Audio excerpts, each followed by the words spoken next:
graduated from Rowan University in the spring of 2022 with a sports communication and media degree. I got to actually call minor league baseball and G League basketball games while I was in school. And then I graduated, and as soon as I graduated, I went to NFL Films in Mount Laurel, New Jersey. And as much as I loved that experience, I miss putting on the headsets. I decided, you know what, talk is cheap. I have a laptop that's in my house, and so 21 months later, here we are, still on YouTube, calling games and building an incredible, loving community on here with the people that I call my Philly freaks with a capital P and a capital H. We go live for every single Phillies, Sixers, and Eagles game, and we do it like old school radio play-by-play style. I'm Jason Joseph, and this is Play-by-Play with JJ. I showed a swung on barrel out to right field. Bye-bye baseball. That baby is long gone.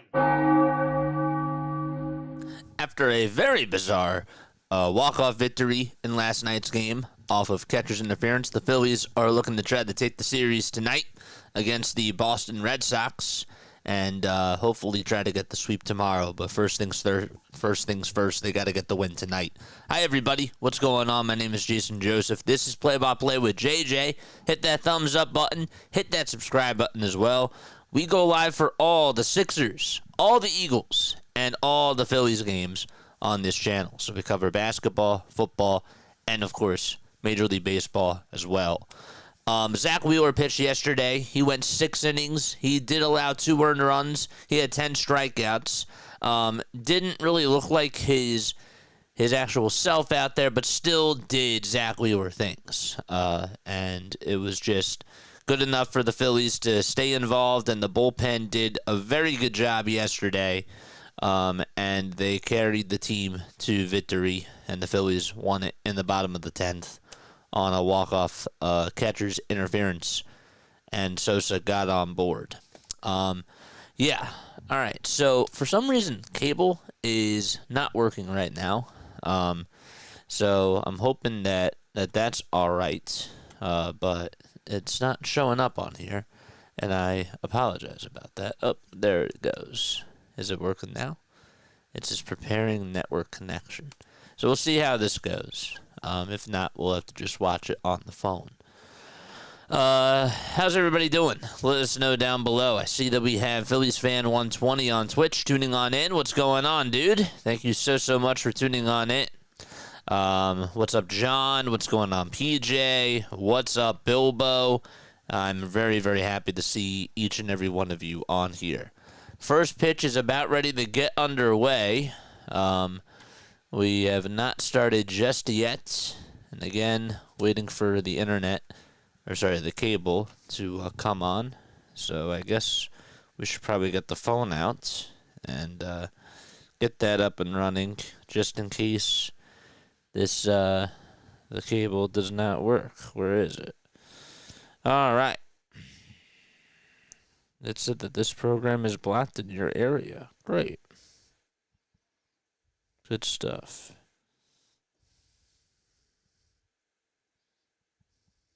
How about now? There we go. All right, Christopher Sanchez is going to pitch for the Philadelphia Phillies. He has a 2.50 ERA, which ranks 4th in the National League. Also 2nd in home runs per 9 innings as well. 122 strikeouts for him on the season. And so we're ready to get started and play some Major League Baseball in just a few moments. There we go. There's Sanchez going out there on the mound. 19 starts for him, 115 innings pitched, a 2.50 earned run average, and 122 strikeouts like we just mentioned. This will be start number 20 for Christopher Sanchez on the season. And this guy, well, his changeup has been absolutely filthy. His sinker and his changeup have really been his bread and butter. And the slider, well, that's pretty effective too, but he only goes to it about 18% of the time. So let us know what your final score predictions are down below and who your player of the game is going to be. I think that the final score for today's game, I'm going to go with 7. We're gonna scratch that. I'm going to go 6-2. 6-2 Phillies. And my standout player today is going to be Brandon Marsh. That's who I'm going to go with. Sanchez in his last start went 7 1/3 against the San Diego Padres. Struck out 6 batters, also walked 3 batters as well. And he's looking to pick up right where he left off. He's just had a magnificent season. He's been somebody that has been very much so under the radar. Should have been an all-star. This guy has gone 7 innings, at least 7 innings, in each of his last 3 starts. The last time that he went under 6 innings was on May 29th. Ever since then, he's gone a total of 55 1/3 of an inning and has only given up 10 earned runs. Just imagine that. That's just unbelievable. He is also, in those innings of work, he has struck out a total of 52 batters as well. All right, so let's go to this. And again, I can't understand why cable is not working. But it's all good. We got it on the phone anyways. We'll get into the Red Sox starting lineup right now. There'll be Rob Refnider, who will be leading things off, playing out in left field. Roman Anthony is batting second. And it's Alex Bregman hitting third. Romy Gonzalez in the cleanup spot. Trevor Story fifth. Masataka Yoshida batting sixth. Ceddanne Rafaela batting seventh. And then eighth will be Carlos Narvaez. And ninth is Abraham Toro. First pitch to Refnider, and he grounds this one over to the second baseman stand as he gobbles it up, throws it on over to first. And it's in time. 1 pitch, 1 out. On the defensive side of the diamond for the Phillies, catching is JT. And then over on the mound is Christopher Sanchez. They got Bryce Harper at first. At second base, it's Bryson Stott. And the third, it's Otto Kemp. The shortstop is Trey Turner. And here's the windup in the pitch. That's in there for a called strike to Roman Anthony. No Jarren Duran today for the Boston Red Sox. The ball is 1 strike. Sanchez gets set at the letters, winds up and fires a sinker that catches the outer third of the zone for strike 2. Sanchez has the 4th lowest ERA since June 1st. Second on that list, Zach Wheeler. First, Matthew Boyd.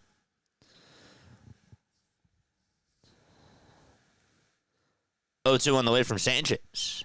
The pitch is taken down for a ball. Casty's due for a homer.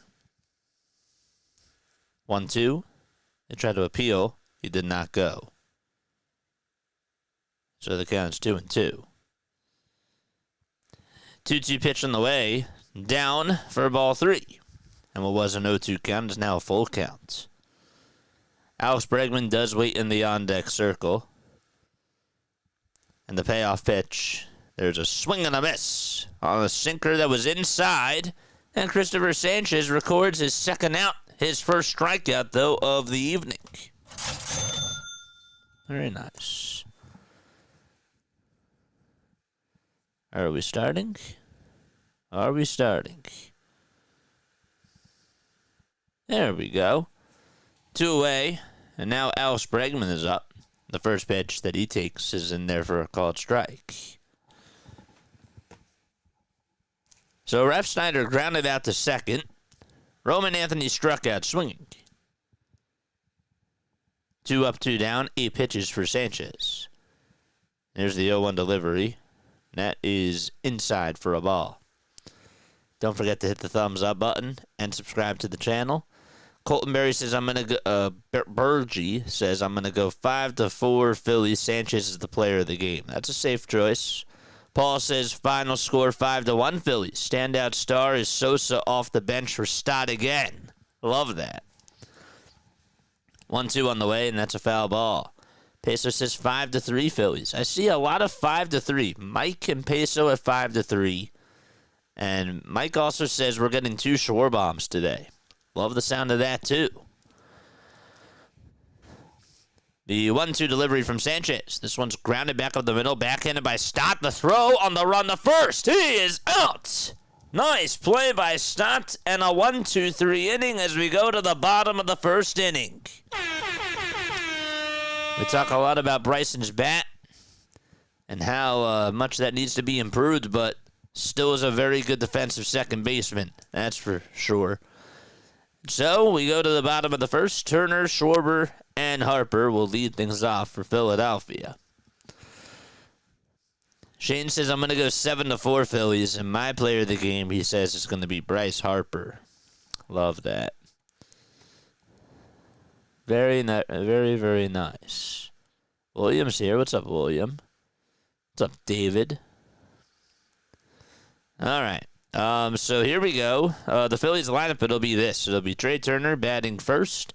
Kyle Schwarber hitting second. Bryce Harper batting third, playing over at first base. Nick Castellanos batting in the cleanup spot. And that's JT catching. Brandon Marchand in center field, batting sixth. Otto Kemp is hitting seventh, and he's playing over at third base for Alec Bohm. And in left field, it'll be Max Kepler, batting in the eighth spot. And Bryson Stott is in the 9-hole. He's the caboose. He's playing over at second base. So just to recap very quickly, it's Turner, Schwarber, Harper, Castellanos, Realmuto, Marsh, Kemp, Kepler, and Stott as the Phillies starting 9 players for this evening. The guy that they are going to be facing, all right, for the Boston Red Sox, well, his name is Richard Fitz. Okay, he's 25 years old. He's from Helena, Alabama. He has a 1-3 record, a 4.28 earned run average as well. He has struck out 28 batters in 33 2/3 of an inning. He went 5 2/3 in his last game, and that was against the Rockies. He gave up just 2 earned runs. He struck out 6 batters.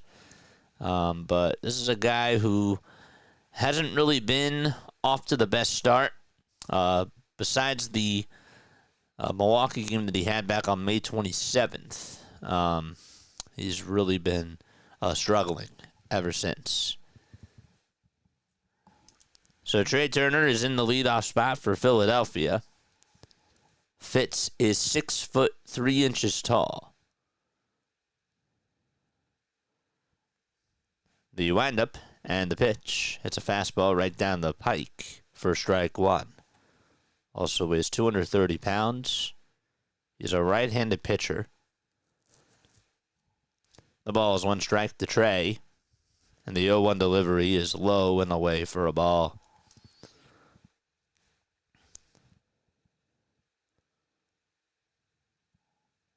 In the month of July so far, 4 runs, 3 earned runs in 8 2/3 of an inning. Fitz comes set, kicks, deals, and Turner smashes this one back up the middle for a base hit. And Refnider gets on over to it, and Turner, as he rounded first, stays put over at first base and gets aboard with a leadoff single in the bottom of the first inning. Good swing by Trey. Nice job by him just putting the ball in play and hitting it pretty sharply back up the middle. And the next man up will be Kyle Schwarber. As we mentioned, Fitz does have 3 losses on the season. Hasn't lost a game, though, since June 2nd. Schwarber takes the first pitch, looked a little bit outside, but it's a called strike anyways by Edwin Jimenez. It was the home plate umpire. Over at first base, it's Nick Lentz. The second base ump is Malachi Moore, and Quinn Wolcott is at third. No balls, 1 strike. Fitz kicks, fires, and Schwarber gets a piece of it and fouls it off.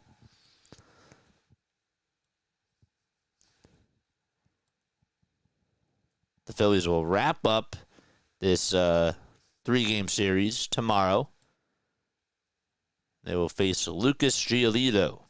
Jesus Luzardo will be on the hill. 0-2 on the way to Schwarber, swing and a miss. He got a slider. He was anticipating a fastball and swung at it early. So he's down on strikes. Fitz has 6 pitches that he does go to, including a 4-seamer, a slider, a sweeper, a curveball, a sinker, and a changeup, but he has not thrown the changeup at all this year. That's according to the scouting report. Here comes Bryce Harper, and he fouls off a fastball towards the left side and out of play. Harper's average is at 271. Does have 13 home runs, 41 RBI as well for the Las Vegas native.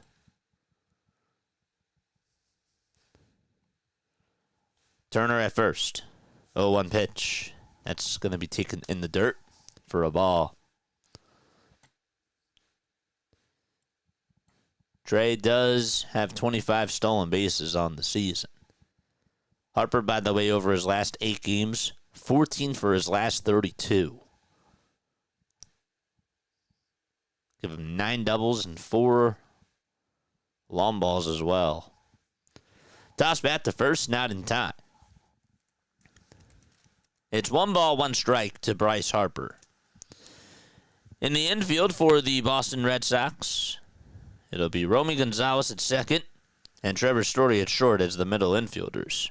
The corner infielders, you got Abraham Toro at first, and then Alex Bregman over at third. 1-1 pitch. I think Harper got a piece of it. Nonetheless, he swung at it, and the count is 1-2. In the outfield for Boston, Rob Refsnyder's in left, Roman Anthony is in right, and sandwiched in between the both of them is Ceddanne Rafaela. 1-2 delivery. That's up high and a little bit outside, too, for ball 2.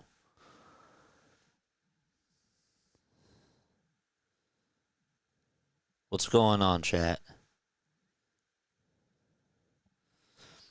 The 2-2 pitch. That's low for ball 3.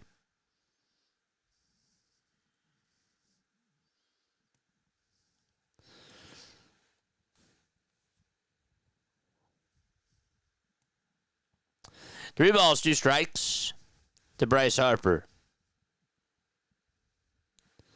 5 seconds left on the pitch clock.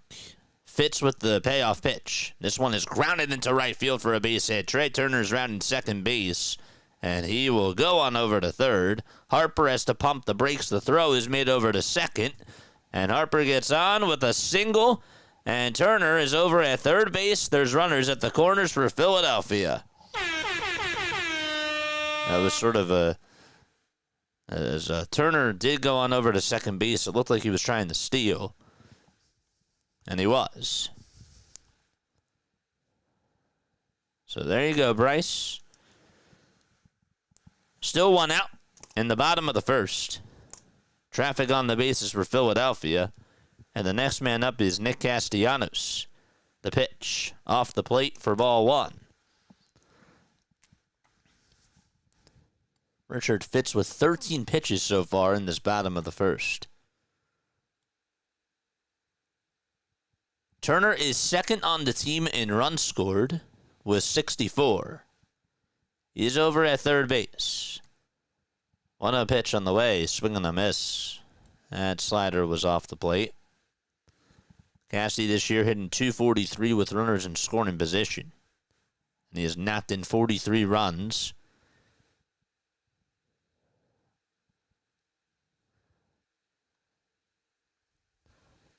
One, swing and a miss.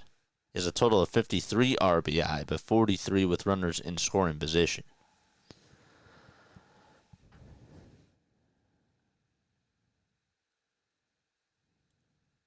He'll call for time and take a very quick step off. The Titans are a half a game above the Mets, who came back and beat the Angels yesterday.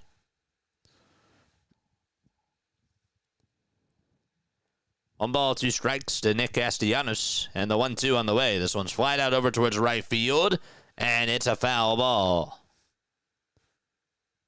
Just went towards the right side of the line. And Anthony had to play it on a hop.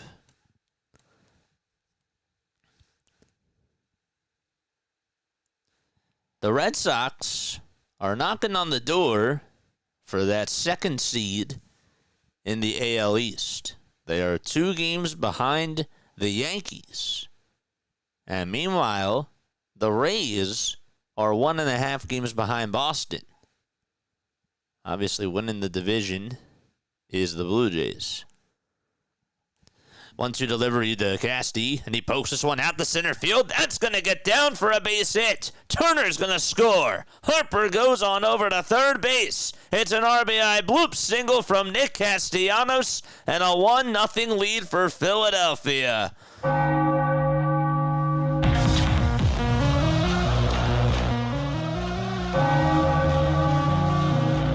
Put the ball in play, and good things tend to happen.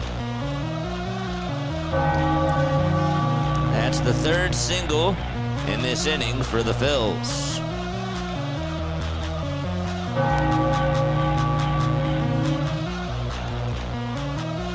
Here comes JT Realmuto to the plate. First pitch to JT, and he grounds a foul right behind home plate. Phillies only got 3 runs in last night's game. 2 of them were in the bottom of the third. Casty had an RBI single, and so did JT in that third inning. 0-1 pitch. That's outside and taken for ball 1. The over-under for tonight's game is 7.5 runs.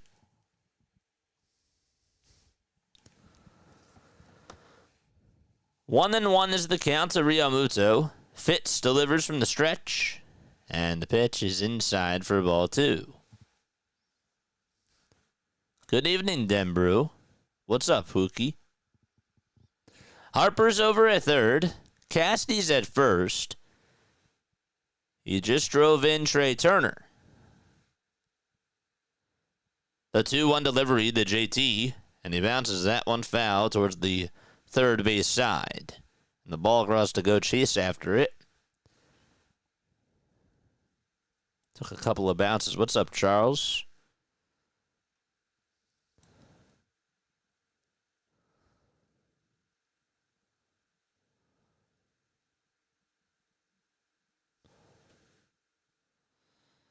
R. Michael Winters. How are you, my friend?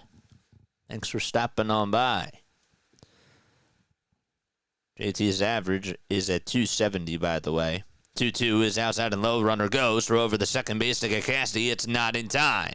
And so Nick Castellanos in scoring position. And so it's a 3-2 count to JT.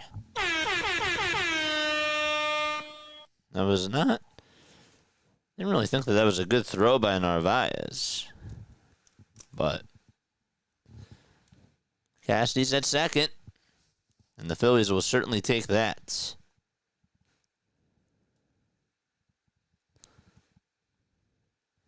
The 3-2 pitch to JT, and he looks at a called strike 3. It was a slider at the knees.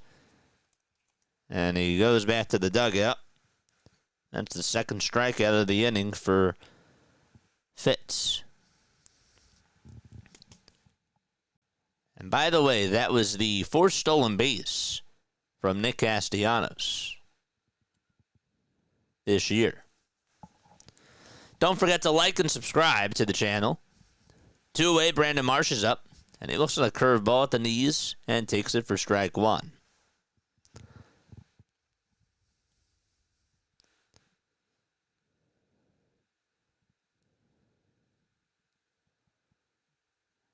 Harper is going to come on over to the plate, and he is safe.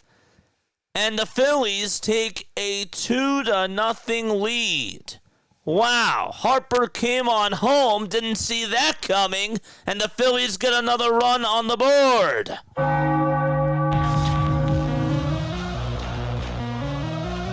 He just was moving and did a good job getting his foot in there.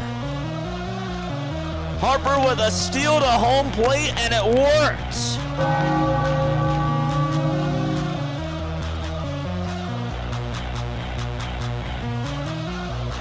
Narvaez was complaining to Jimenez. Good job by Bryce.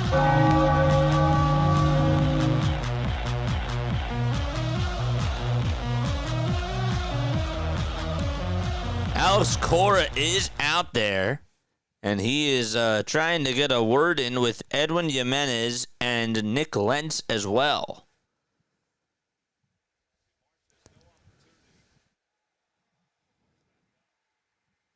Marsh backed out, and Harper just came running home.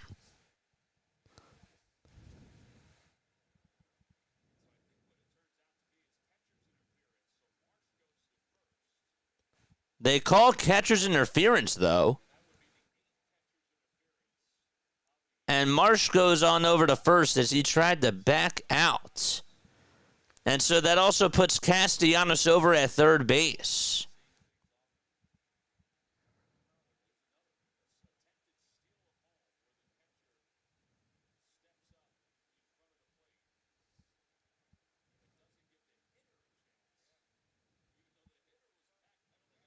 The hitter was backpedaling out, right?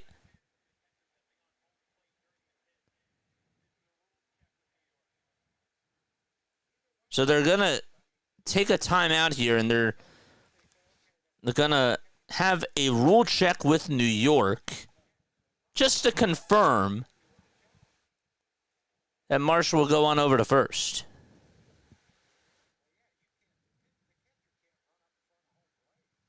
They're saying that Narvaez ran in front of home plate.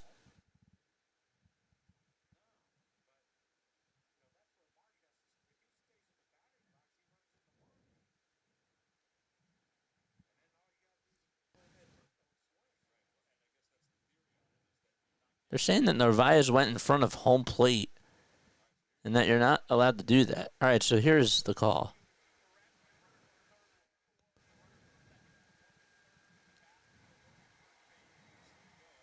So the batter is rewarded first base. So that's the second straight game in a row where catcher's interference has been called. It would have been a stolen base to home plate anyways from Bryce Harper, which is the funny part about the whole thing.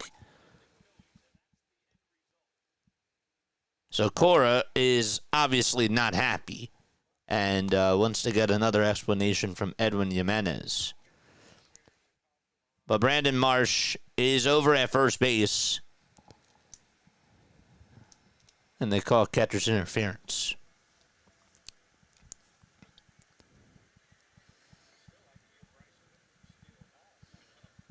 I don't know if they're going to count. They probably won't count the stolen base to home plate then, I guess, right? Yeah. That's too bad. So now Andrew Bailey's going to go out there. He's the pitching coach for the Red Sox, and he's going to have a conversation as Otto Kemp is going to come on up. Don't forget to like. Don't forget to subscribe to the channel as well. Love hearing that bell. Yeah, it's great. It's great. What's going on, everybody? I'm happy to be back here. I'll talk to you guys soon. I will. I promise. That's insane. Just saw a clip yesterday about someone stealing Holmes' hardcore for all.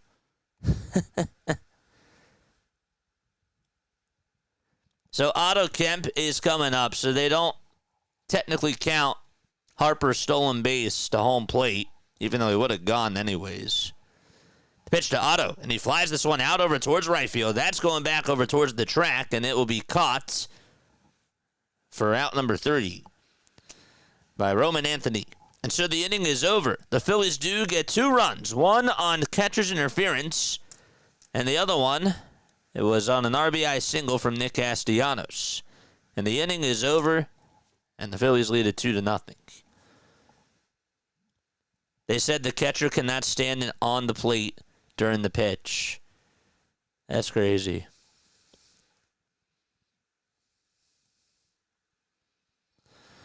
All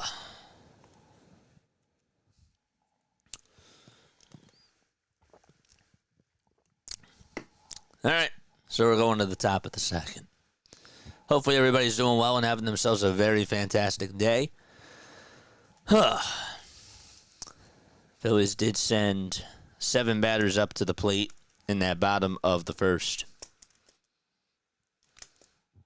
Don't forget to like and don't forget to subscribe to the channel as well. And turn on the notification bell icons too. And that way you will know when we do go live for all the Phillies, all the Sixers, all the Eagles games. We also do this thing called MLB Diamond Zone. What is that, JJ? It's basically a cast. Think about it like NFL Red Zone's version of Major League Baseball's highlights. Going into real-time games, and we basically just do play-by-play, and we change the scoreboard. And once there's runners threatening the score, we go on over there. And so if you're a baseball freak like me, if you love fantasy baseball, if you love betting, that's the right cast for you. So that's really awesome, and we have a great time on there. My arrival killed the rally. Yup. All right, so 2-0 Phils. We're going to the top of the second. When was the last time there were back-to-back games where there was catcher's interference? Isn't that wild? Yeah, that is wild, and it also is just interesting. Yeah, I don't know what else to say about that. Rob Thompson on last night's win. A win is a win. A walk-off is a walk-off. Anybody else have something that they want to add to that? Top of the second, and the pitch. And there's a foul ball. That's such a Rob Thompson quote.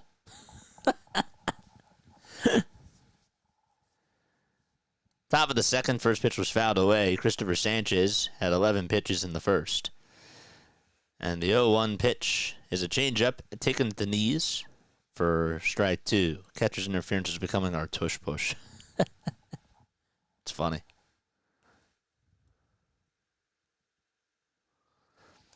The ball's 2 strikes. Sanchez winds up and fires the pitch. Swing and a miss. Another changeup thrown by Christopher Sanchez.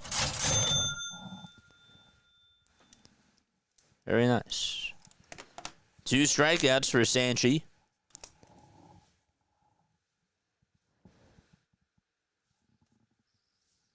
We'll just call him Sanchez.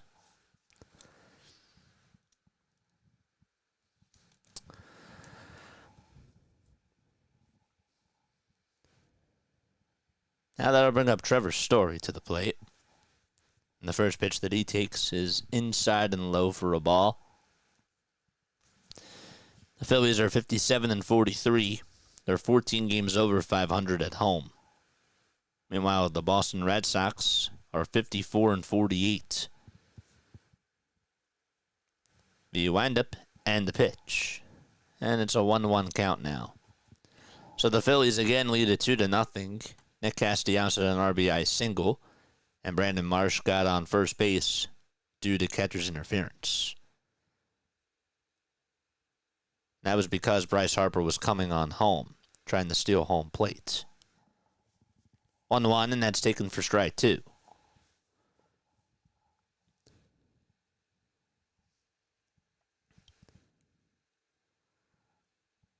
One ball, 2 strikes to Trevor Story. 5 seconds left on the pitch clock. And the 1-2 pitch to Trevor. It's down, but they try to see if he went. He did not go. The count is now 2-2. We're calling play-by-play with Max for the Phillies versus the Yankees this weekend. I can't say anything yet. But I think that we are collabing. The 2-2 on the way. Here it comes. Swing and a miss. Another strikeout for Christopher Sanchez on the changeup. Man. Just watching that thing get out of his arm. I mean, it's really just one of the deadliest changeups in the game.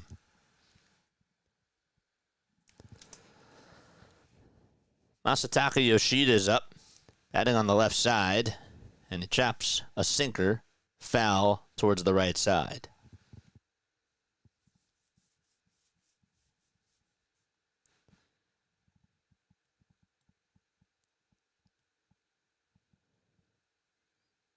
Masataka is 32 years old. Last year had a 280 average with 10 homers, 56 RBI, and 378 at-bats.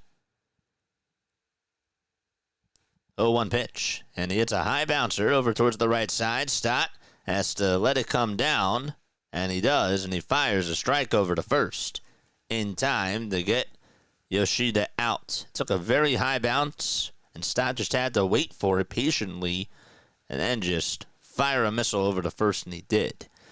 So inning over, side retired. The second straight 1-2-3 inning for Christopher Sanchez, and it's time to go to the bottom of the second. 2-0 Philadelphia. Yeah. JJ, good luck this series. May the best team win. May the best team win. That's for sure. JJ, what's good, my guy? I'm very happy to see you guys on here. Again, for those of you that weren't on yesterday, I wasn't supposed to be on yesterday, but I got home early, and it was really cool. I had a very nice time where I was at, and it was really awesome, and I'm very happy to be back on here and be with you guys, which is what I love to do. I love being with you all and giving you guys a way to tune on into your Fightin' Phils. I think it's very nice what we do on here, and I look forward to every single stream that I do. With that being said, I definitely needed a break, for sure. I needed to take a couple of days off, and I feel very refreshed. I don't know if you can tell from my voice, but I definitely feel really happy. I do. I'm really happy to be back. 2-0 Philadelphia. Now, on NBC Sports Philadelphia, this is a very good job from them. They just uploaded the graphic of catcher's interference. Okay, so listen to this. Batter is awarded first base if the catcher interferes with him at any point during a pitch. If first base was occupied at the time of the pitch, the runner is permitted to move up one base. When catcher interference occurs, the umpire will allow the play to continue because the outcome of the play may be more desirable than the interference. And the last thing that they say is the offensive manager can elect to accept the outcome of the play over the interference, which is interesting. And I actually did not know that part. Fitz fires, Kepler takes the first pitch for a ball. The 1-0 on the way to Kepler in the air. Hit out to deep right field. It's gone. That thing got out in a hurry. And the Phillies lead it 3-0. 407 feet for Max Kepler.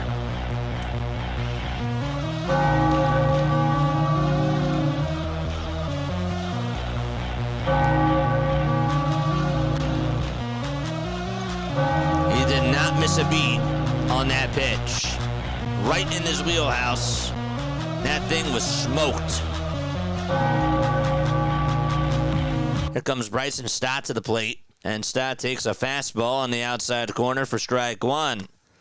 3-0 Phils, thanks to a solo homer from Max Kepler in this bottom of the second inning. That's his 11th homer of the season, too. 0-1 pitch. It's grounded foul over towards the right side. It's been fun, but yeah, you need a refresher. MLB season is long and hard to have that same energy all year. Yeah, and, you know, like I've done it a couple of years in a row. You know, I think we did 127 of the 162 the first year, and then last year we did like 135 of the 162. But yeah, those off days are big. 0-1 pitch to Stott. It's a foul ball. I appreciate that, Ray. Cheers to you. Well, what's that you said, hardcore? Kepler sucks like Primus? You better take that back after that homer. 0-2. This one's lined out to left center field. Refnider's there. He'll make the catch, and there's one away. What's up, Rising Rhino? Didn't know Kepler had bells left in him.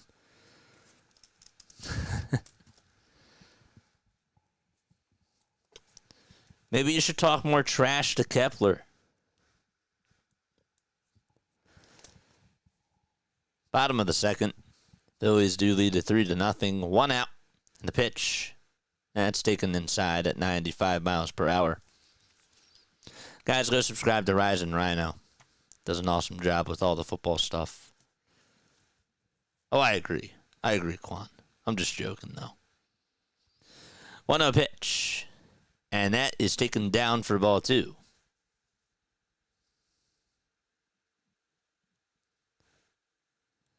Correct, Steve. Yes.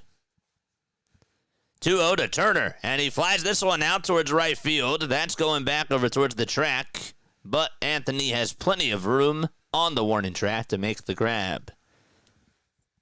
Turner took it for a ride, just not deep enough.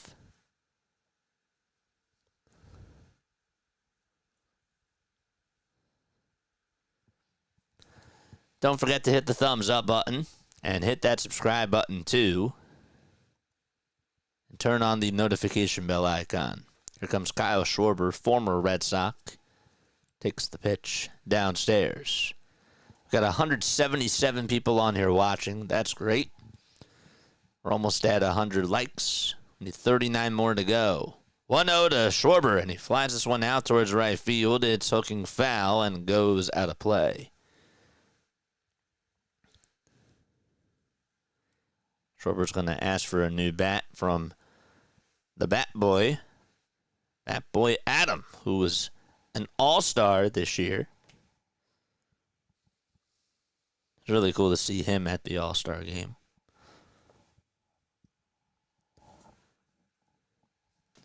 One ball, one strike to Kyle Schwarber. Richard Fitz still pitching for Boston. 1-1 pitch. That's in the dirt for ball 2.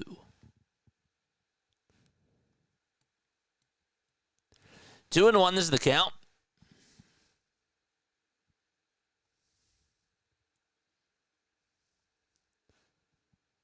Kyle is in 4th in all of baseball in walks. 2-1 pitch. That's down for ball 3. He's also has the 6th. He also has the 6th most strikeouts in baseball too, with 119.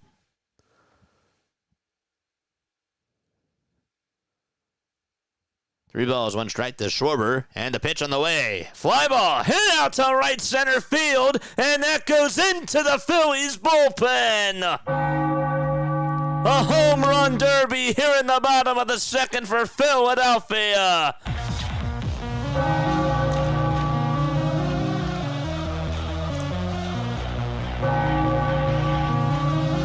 The Schwarberian does it again, his 33rd.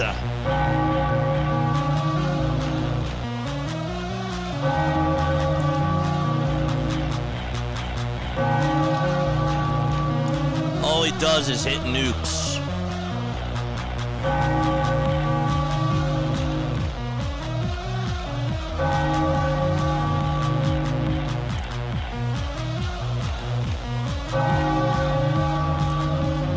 Bryce Harper steps on into the box, and Harper swings and misses at the curveball. The count is 0-1.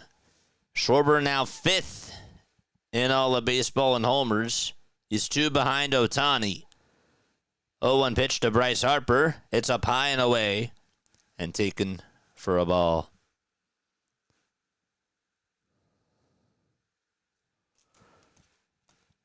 One ball, one strike to Bryce Harper.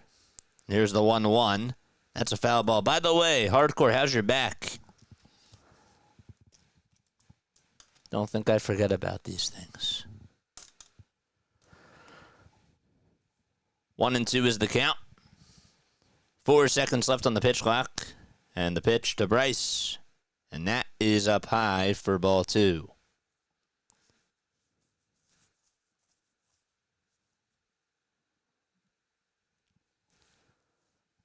Two balls, 2 strikes to Bryce. The 2-2 pitch.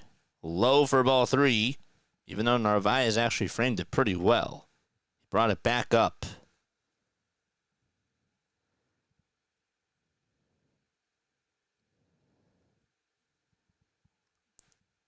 Payoff pitch to Bryce Harper. He chops it over towards the right side. Second baseman has it, throws it on over to first.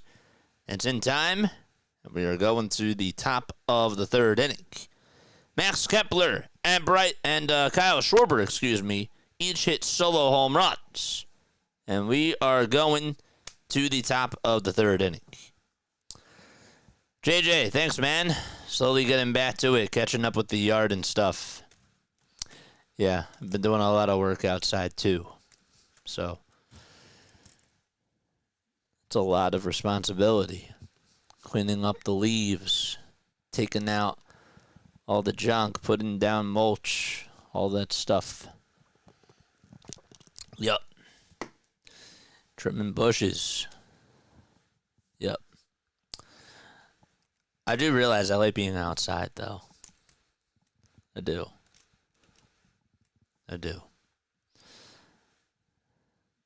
You can ring my bell. Rising Rhino. You're singing in the chat.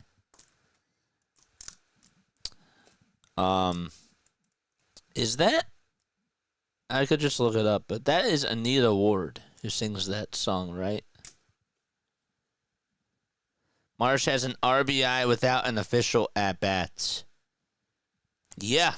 And so did, Sosa did have an at-bat. That's like a sacrifice fly, but it's not a sac fly. It's interference. Hit that thumbs up button. We have 202 people watching us. It's nice. It's very nice to see. Very happy to be back on here. Hopefully you guys are enjoying this so far. Ozzy passed away today. What? Yep. Rest in peace to Ozzy Osbourne. Yeah.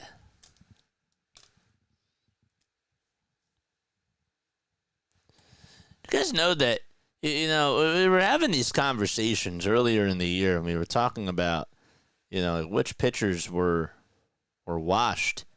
And Jacob deGrom, people thought that he was washed, and I said, this guy might really have a comeback year. And I'll tell you, I think if comeback player of the year is given out to somebody, I would give it to Jacob deGrom. He has a 2.32 ERA and 112 innings of work. He's 9-2, but his whip is at a .91. That's tied with Paul Skeens. The pitch is taken down for a ball to Ceddanne Rafaela. 1 ball, no strikes. Sanchez kicks, delivers, and throws a changeup that misses wide. It's good to see you too, my friend. First time listener, Phillies fan in New York City. Let's go Fightins. What's up, JK? JKD. 2-0 pitch. That's taken outside for ball 3.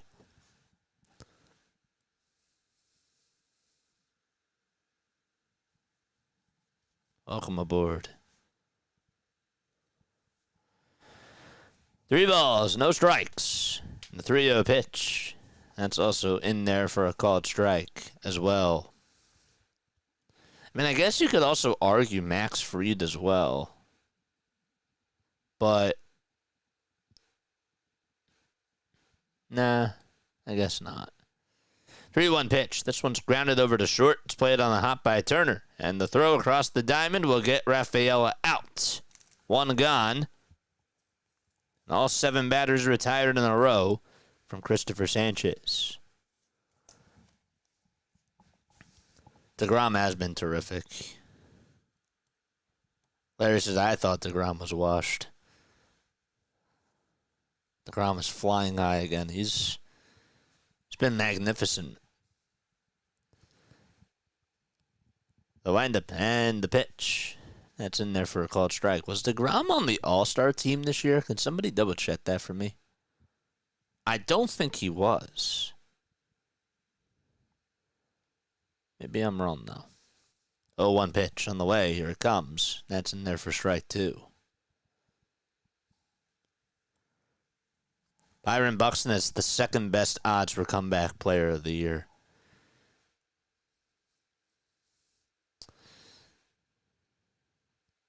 Oh, 2. That's taken down for a ball. Batman says, I don't think he was. I don't think he was either. And Buxton's had a good year, but I think comeback player of the year, I think that Buxton is an incredible player. This is the 1-2 from Sanchez. Is swung on and missed. 2 outs in the top of the third, and Christopher Sanchez has just been doing Christopher Sanchez things so far. He has struck out in this ball game. He has struck out now 4 batters, and all 4 batters have struck out against that disgusting changeup.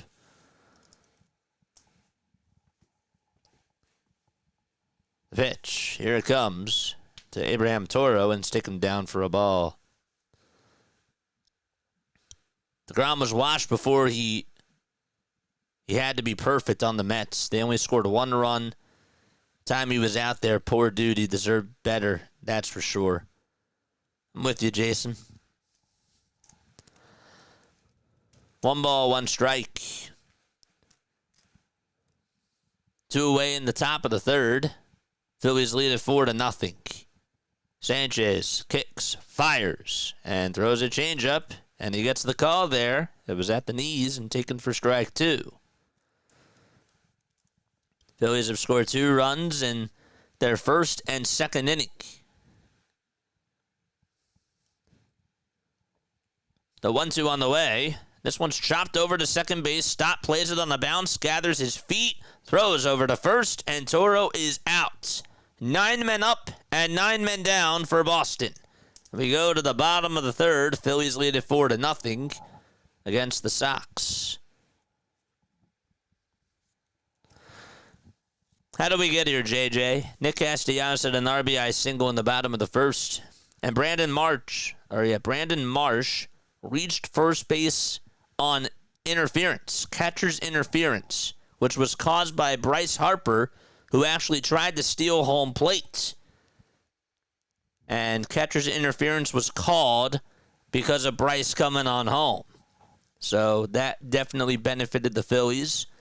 And then in the bottom of the second, Kyle Schwarber and Max Kepler each hit a solo shot. And that's how we have a 4-0 ball game.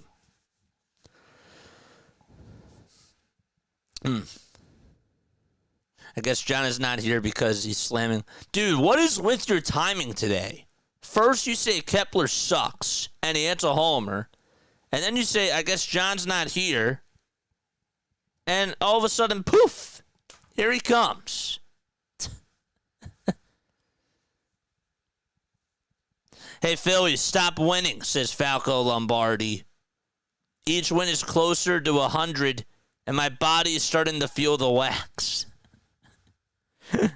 Oh, man.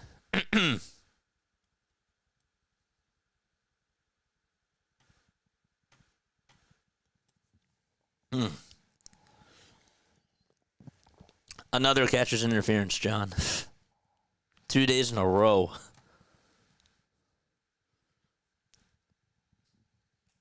Two years in a row.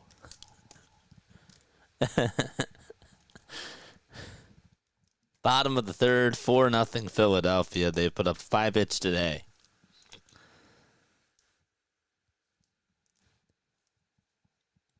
And we are going to the bottom of the third inning.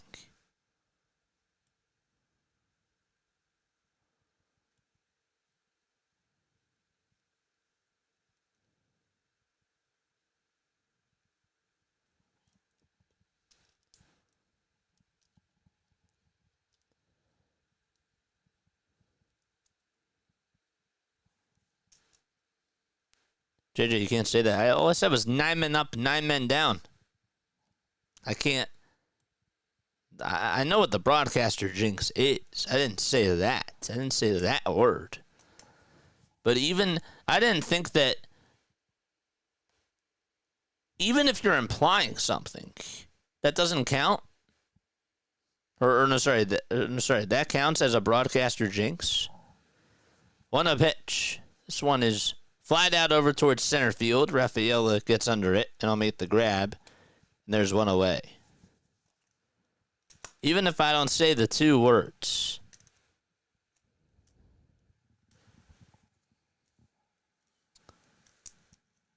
So Casty flies out to center. And the next man up is JT. Aslazar stones of steel. Tell you what, last night he pitched well. First pitch to JT. Looked like a strike. Smelled like a strike. It was not a strike. It was called a ball.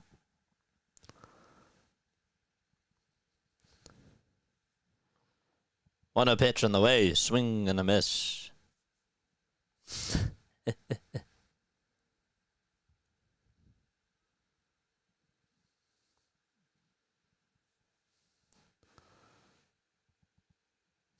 The kids will be extra wealthy at this point. 1-1 pitch on the way to JT. That's a foul ball. The Fanatic is trying to get a seat somewhere. The popcorn's flying out. Spilling it over the kids and over the adults as well. You got to make room for him. I don't even know if he's going to have any popcorn left. There you go. 1-2. That's way up high for ball 2. He finally got settled. I just don't know how much popcorn he has left. He has 2 boxes with him. He keeps trying to move and more popcorn spilling. 2-2 on the way. Swing and a miss.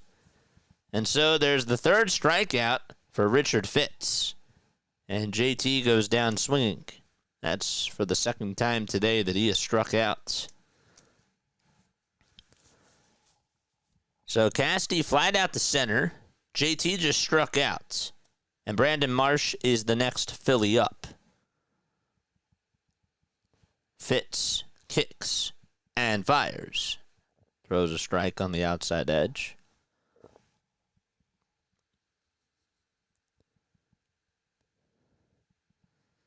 The ball is 1 strike. And the pitch. This one's grounded foul.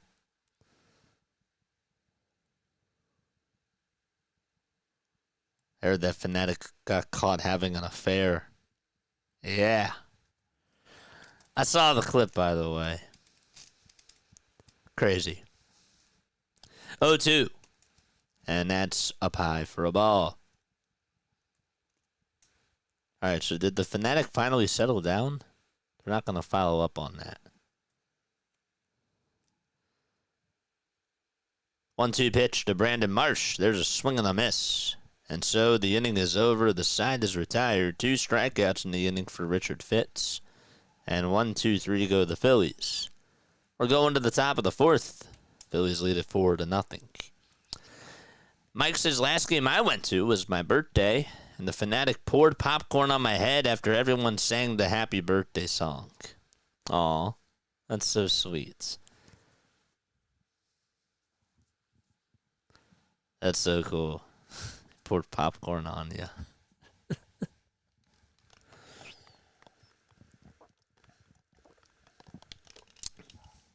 Don't forget to like and subscribe to the channel. We are 5 subscribers away from 6,450. It's pretty cool. We got 205 people watching us.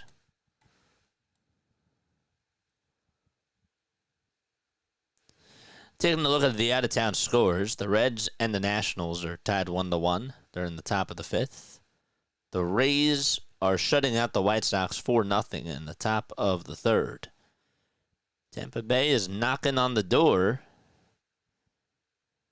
against the Red Sox, and they're not too far behind the Yankees either. Yankees currently do lead a 3-1 in the bottom of the second against the Jays. That's a huge series for both of those teams. The Angels are up 1-0 against the New York Mets. By the way, the Jays have won 6 of their last 8 games against the Yankees. Just insane. The A's play the Rangers at 8:05 p.m. Eastern Time tonight. Cardinals play the Rockies at 8:40.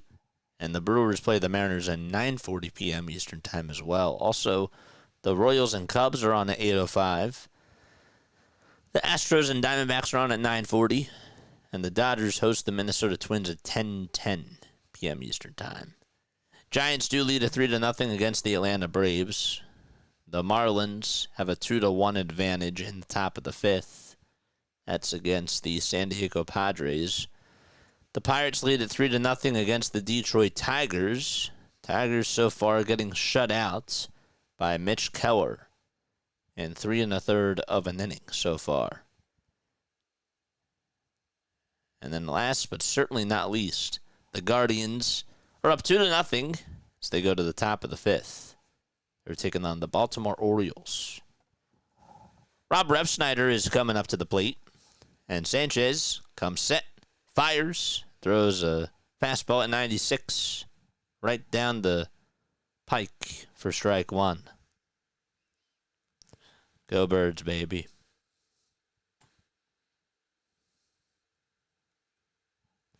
The ball is 1 strike. And the pitch on the way is taken outside. Barbara has a birthday today. Happy birthday, Barbara. Happy birthday to you. Very nice. 1 ball, 1 strike. The windup and the pitch. Down and in.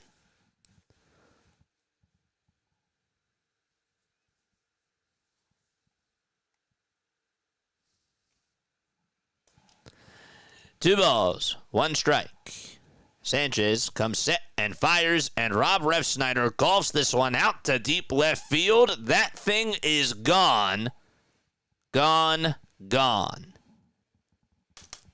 And Rob Refsnyder hits his 6th homer of the season. The fan just threw it back on in. And it's 4-1. Refsnyder was all over that pitch. And it 1,000% missed its spot.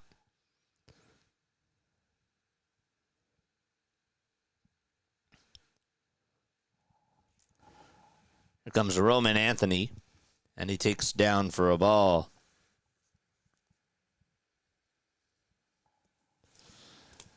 So after retiring 9 in a row, to start off the game, Rob Refsnyder hit a home run in the top of the 4th. 1-0 pitch. It's in there for a strike. JJ, outside of the Mets and Braves, who is your most despised MLB franchise as a Phillies fan? I can't speak for all Phillies fans. 1-1, and there's a swing and a miss. I'd probably say the Yankees. Yankees or Dodgers, I feel like would have to be up there for now, if we're talking about the now. 1 ball, 2 strikes to Roman Anthony. Sanchez comes set and throws a sinker that's downstairs.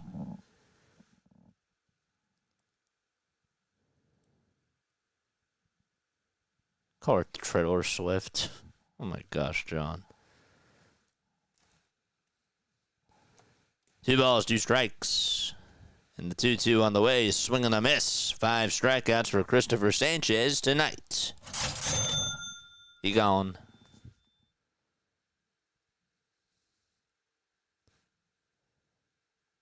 That's so cool.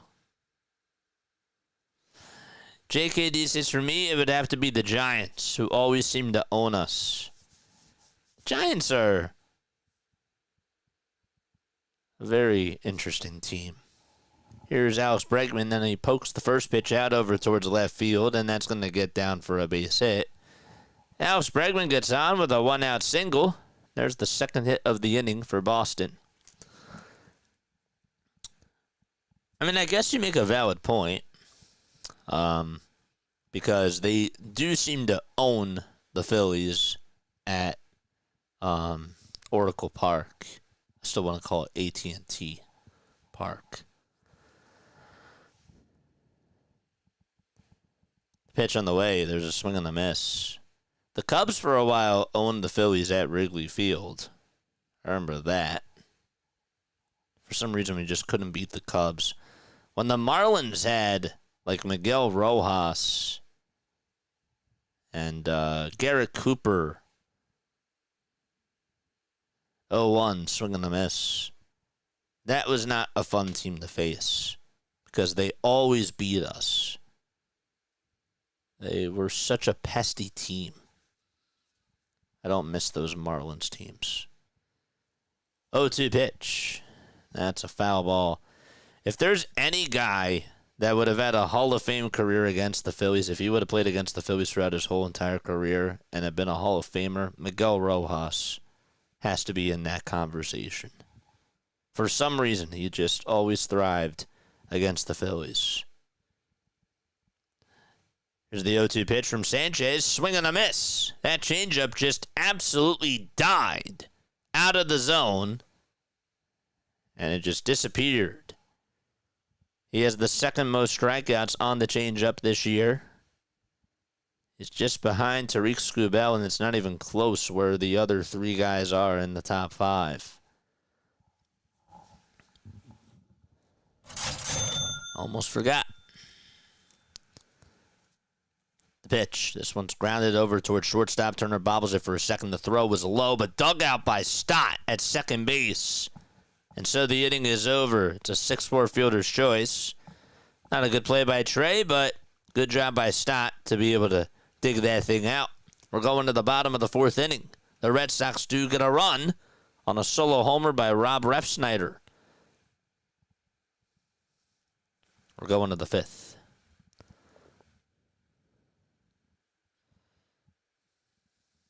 Six-four fielder's choice. The Cowboys. I don't know why, but the Cardinals are up there for me along with the Giants. The Cardinals are also an interesting one, too.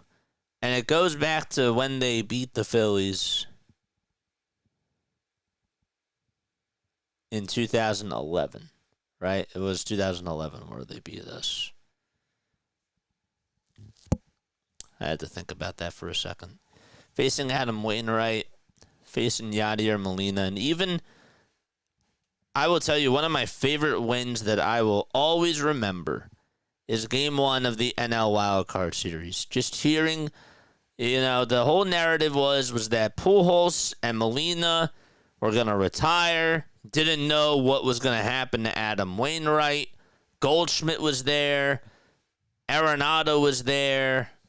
I mean, they had so many storylines, and the fans were just going absolutely crazy. And just to see what happened to Helsley in that ninth inning and see the fans start churning, and then Gene Segura just getting that 2-run single on a pitch that was low and about ready to go into the dirt. And for the Phillies just to get the runs the way that they did there, and Arenado making that mistake over at third base. That was such a bittersweet moment. It was such a sweet moment, really. It was very sweet.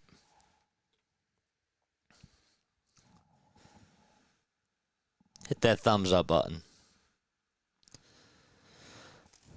All right. We're going to the bottom of the fourth. Again, the Phillies do lead it 4-1. Chipper Jones couldn't stand that dude. Yep. There's another hate to face. Otto Kemp is going to come on up to the plate for the Phillies, and he lines this one out to left field for a base hit. He got a slider, took advantage of it. It was right down the middle, and Otto gets on with a leadoff single on the first pitch thrown by Fitz in the bottom of the fourth. Kemp now 1 for 2 on the day. He flied out to right. That was also on the first pitch. And the next man up is Max Kepler, who got a slider right at the knees the last time and just golfed it out of here. That was back on the bottom of the second.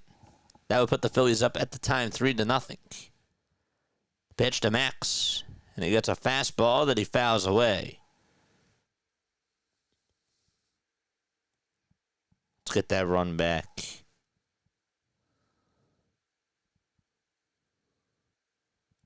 Cards annoy me, but I don't hate them. I kind of respect them as a franchise. No balls, 1 strike. 0-1 pitch. That's inside for a ball. The Cardinals are like the Giants to me. I think that the way that you look at the Cardinals, Larry, is the way that I look at the Giants. Brendan Bernardino, even though they've had a great franchise overall, Bernardino is warming up in the pen. 1-1 pitch, and Kepler just barely got a piece of it. Thing was going into the dirt. Folks, hit the thumbs up button and subscribe to the channel as well. Mods, how we doing on the likes?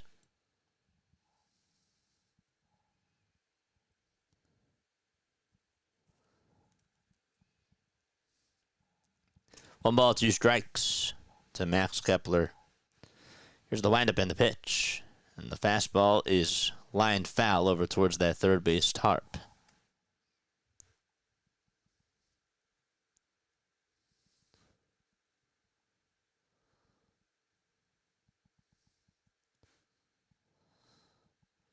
How about David Wright?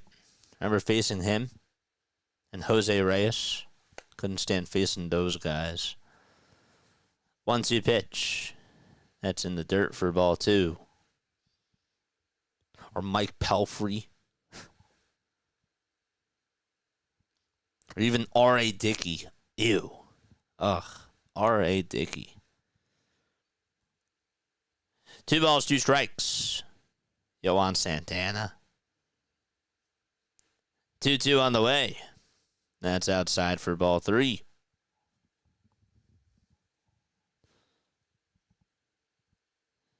Lucas Duda.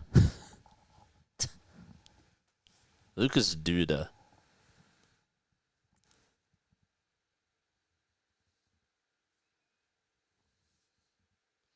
To Andrelton Simmons. Great defensive shortstop. I hated every time the Phillies would pull a ground ball over towards his way because he would just make excellent plays. 3-2 to Kepler. He flies this one out towards left center field. And on the run is Refnider. He'll make the catch. Going back on over to first is Otto Kemp. And the throw is cut off by the second baseman. And Kemp is safe over at first.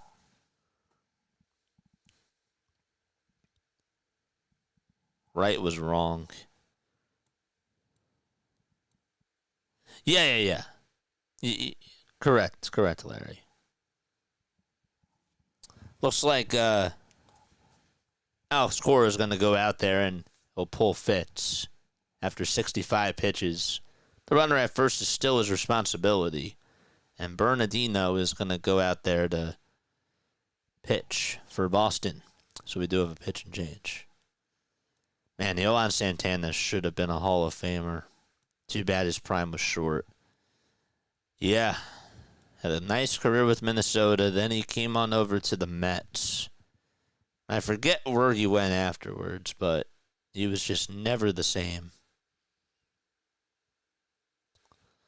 Always liked the matchups with him and Cliff Lee. It was like watching a pitcher duel out there. It was always great to watch that.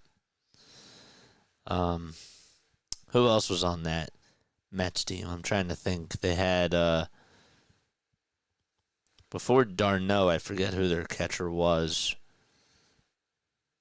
Dude, Brian McCann I hate to face from the Braves. Another guy. And Martin Prado. Matt Diaz, for some reason, owned the Phillies. I mean, it's pretty depressing stuff. My favorite was when we lit up Jonathan Broxton from the Dodgers. That was cool. JJ, you see, we signed Matthew Fisher. Basically got a first-round pitching prospect in the 7th. Yeah.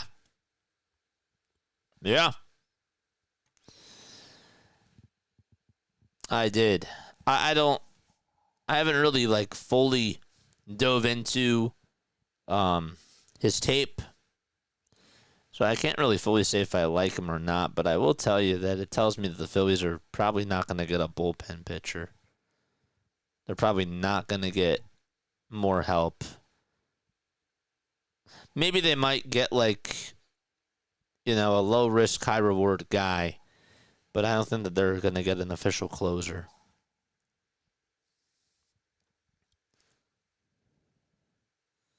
Two Cy Youngs, he had a dominant 5-year stretch. Still ain't mad that Johan didn't stay dominant. Yeah. As a Phillies fan, I don't think anybody would have, liked that. But, I mean, obviously you don't wish injury upon anybody, but for the Phillies not to have to face him, and that guy was good. Bottom of the fourth, 1 out. Bernardino is pitching. He just came on in relief for Boston. And the pitch to Bryson Stott is taken just inside for ball 1. Stott 0 for 1. Batting in the 9 spot. And the 1-0 pitch is popped up over towards medium depth left field. And Refnider takes a couple of steps in. 1 step towards his side, and they'll make the grab.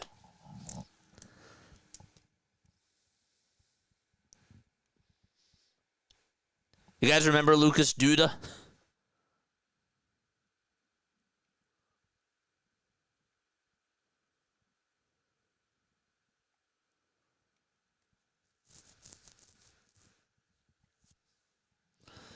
Freeman Rhett us.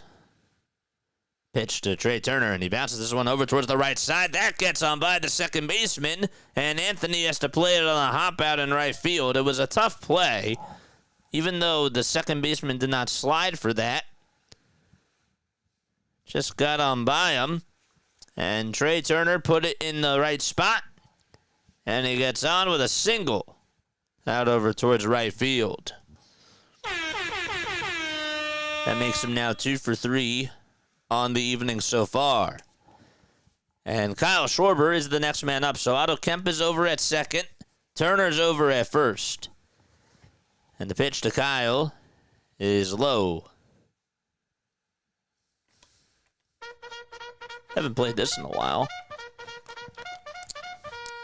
Charge! Kyle's average is at 249. He has a 370 on-base percentage as well. He homered and is 1 for 2 so far in this game.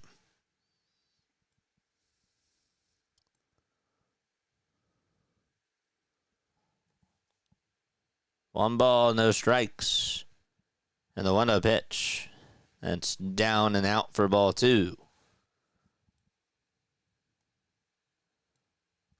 Schwarber hitting .316 this year with 2 outs and with runners in scoring position. That tells you everything that you need to know about Kyle Schwarber. 2-0 to Kyle. He grounds this one over towards the right side. Second baseman gobbles it up, throws it on over to first. Inning over. So the Phillies strand 2 base runners. And Schwarber is out. And we go to the top of the 5th. We'll be back in just a few moments. Hit the thumbs up button while we're in this little break here.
Don't forget to like. Don't forget to subscribe to the channel as well. We have 193 people tuning on in.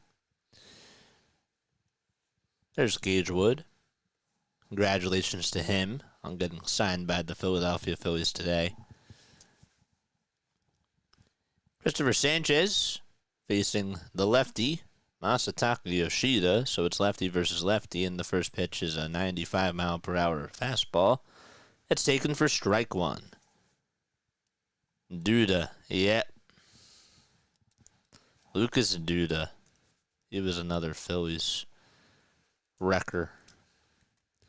0-1 pitch. There's a swing and a miss, and the count is 0-2.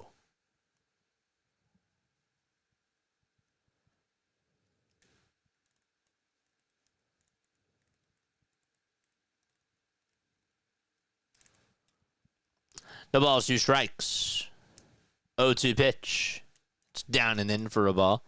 What's better? Hank Aaron, 305 average, 35 homers, 115 RBI every year for 23 years, or Griffey, 300 homer over a 6-year span? You can't compare it. They're both great, in my opinion. 1-2. This one's grounded over to first.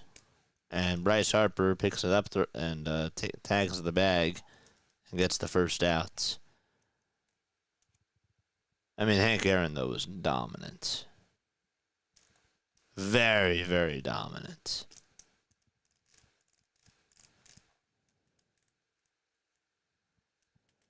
He was.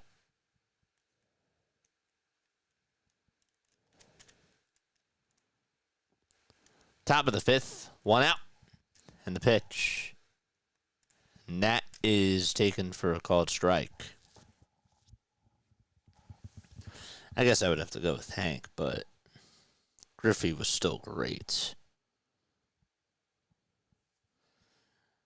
The ball is 1 strike. Pitch on the way. This one is flied out over towards center field. Marsh is there, makes the grab, and there's 2 away.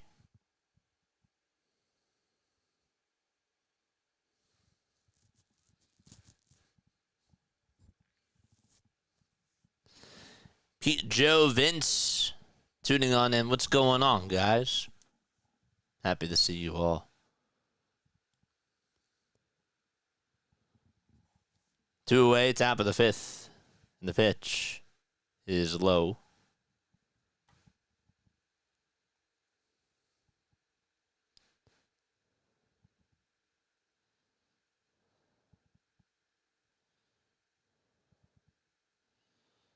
On ball, no strikes. The pitch. There's a bouncing ball hit over to second base. Stott has it and throws it on over to first. And it's in time, and the inning is over. Bryce Harper will lead off the bottom of the 5th. And he'll be back, and so will the Phillies in just a few moments. They're both great, but that illustrates the Hall of Fame debate of longevity versus dominant prime. There's other players, says Larry. There's other players you can plug into that question. Yeah, so let's talk about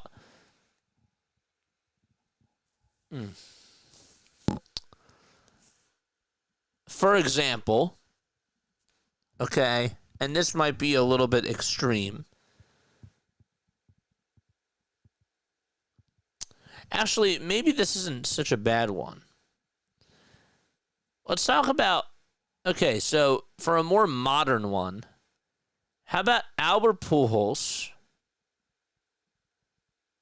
Albert Pujols or Freddie Freeman? See, I think that Freddie Freeman has had a longer, has had a more of a longevity of a career when it comes to his dominance. And Albert, up until, I would say, right before he went to the Angels, those were his dominant years with St. Louis. You know what I'm saying? I hope that makes sense. That's basically kind of like what you're saying.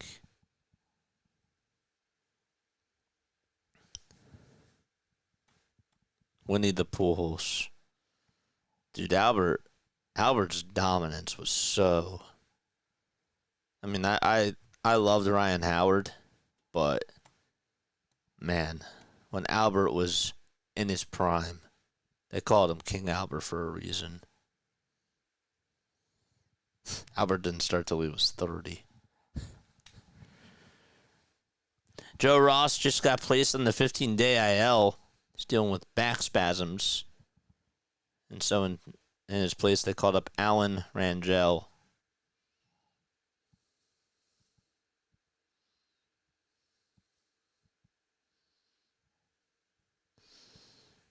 Bryce Harper is coming up. And the pitch, here it comes, swing and a miss.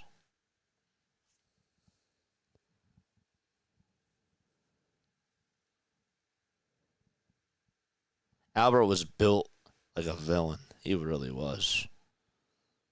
The ball's one strike. And the pitch. And that is inside for a ball.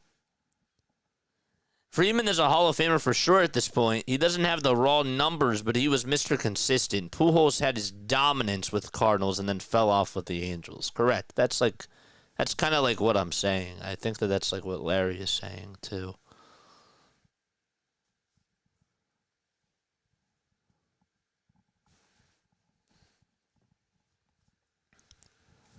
Two balls, one strike.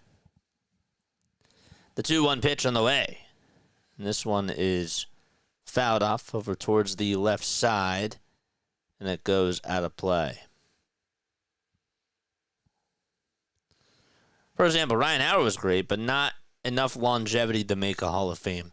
Yeah, I was trying to think of that too, but I couldn't really compare him, find a good comparison against him. Howard had 5 good years. 2-2 to Bryce. That's inside for ball 3.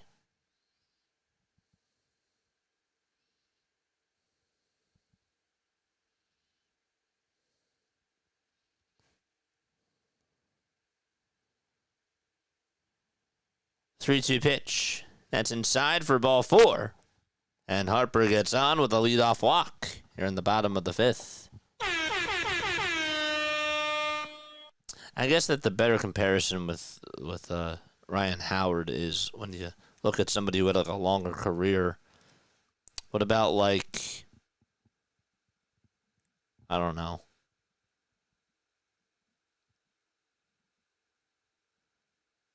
What about Prince Fielder?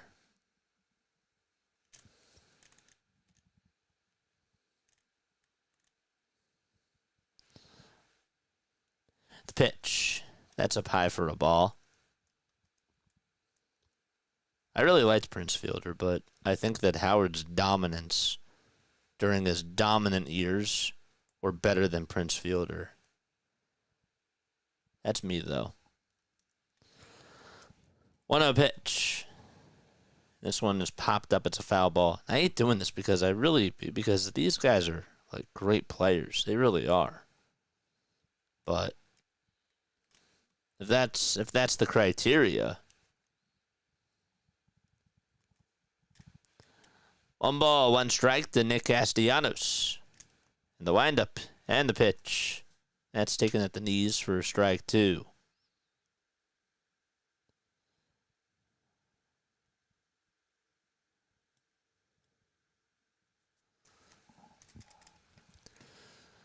The 1-2. Here it comes. It's chopped foul.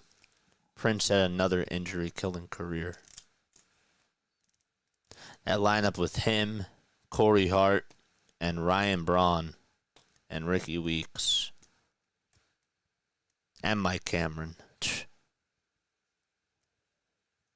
Now I see Mike Cameron's son is in the majors. Everybody forgets about Mike Cameron, too. Another guy that had a lot of promise. The 1-2 is chopped foul.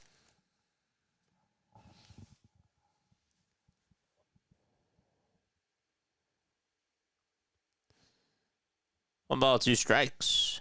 We're in the bottom of the fifth. And the pitch. There's a foul ball. He was not a Hall of Famer, but was a very good player. Andre Ethier. And Adrian Gonzalez.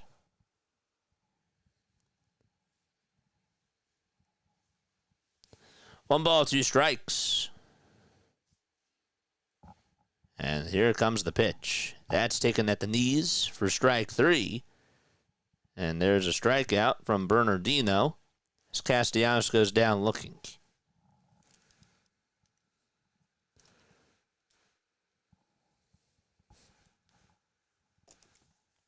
Glenn's here. What's up, Glenn? Thanks for joining us. JT is the next man up. He has struck out twice today. He takes the first pitch that he sees inside and low for a ball.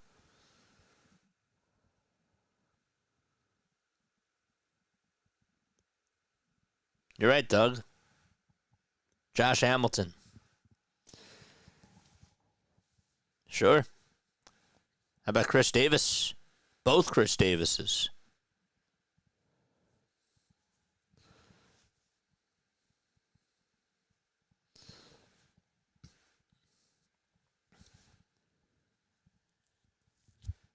He did have a what if, too. That's a good one, Quan. 1-0 pitch is outside. It was a pitch out and the throw back to first, and Harper is safe. Count is 2-0.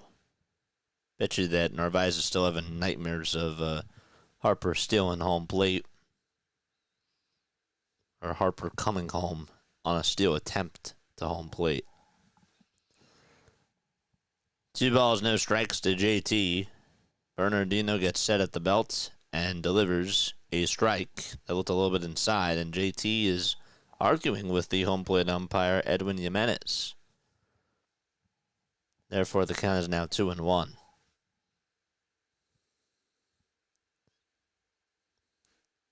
Two balls, one strike. The pitch. It's a foul ball.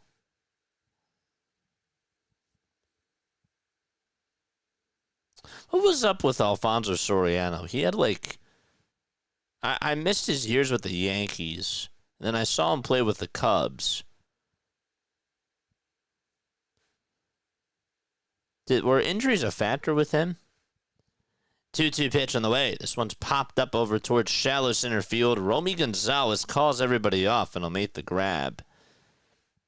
And so there's 2 away in the bottom of the fifth. Can't stay, just stop by to give a like and a comment. Let's go Phillies. Let's go. Stephen Crabtree. Agreed. Amazing Hamilton did what he did considering being in and out of rehab. Yeah. The pitch. That's taken way outside for a ball.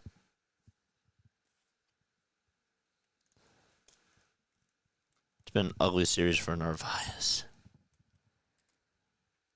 Here's Brandon Marsh. 1-0 pitch. It's a foul ball over towards the first base side. Brewers are low-key a star-crossed franchise. Remember the early 80s with the Yount and Paul Molitor. Still haven't won a series since. 1 ball, 1 strike. In the pitch, there's a foul ball. Alfonso Soriano was really good on the Yankees. Not sure why he fell off after the trade. Darryl Strawberry was also in and out of rehab.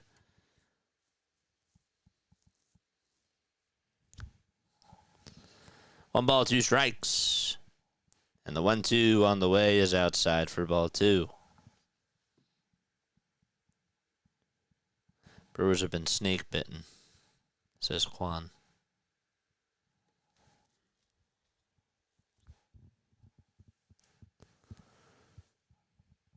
Two-two pitch to Brandon Marsh, and there's a swing and a miss. Didn't really look like a good swing at all. We're going to the top of the 6th. Phillies do still lead it 4-1. They'll be back in just a little bit, and so will we. Be right back.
We're going to the top of the 6th.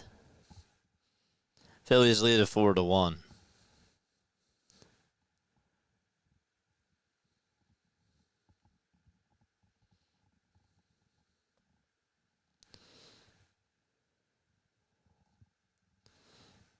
Andy Van Slyke.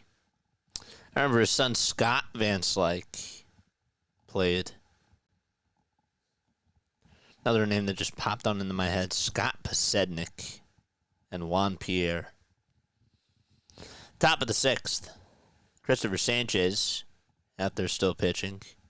And he throws a changeup, that misses inside.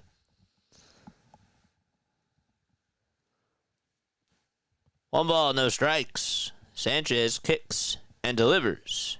And the pitch is outside for ball 2. Don't forget to like and subscribe to the channel as well. 2 balls, no strikes. Top of the 6th inning. The 2-0 pitch. This one's grounded down the left field line. It's a foul ball, though. Drabek. Kyle Drabek was a great pitcher for those teams. It's the guy that they traded. They traded him and Michael Taylor for Roy Halladay, right?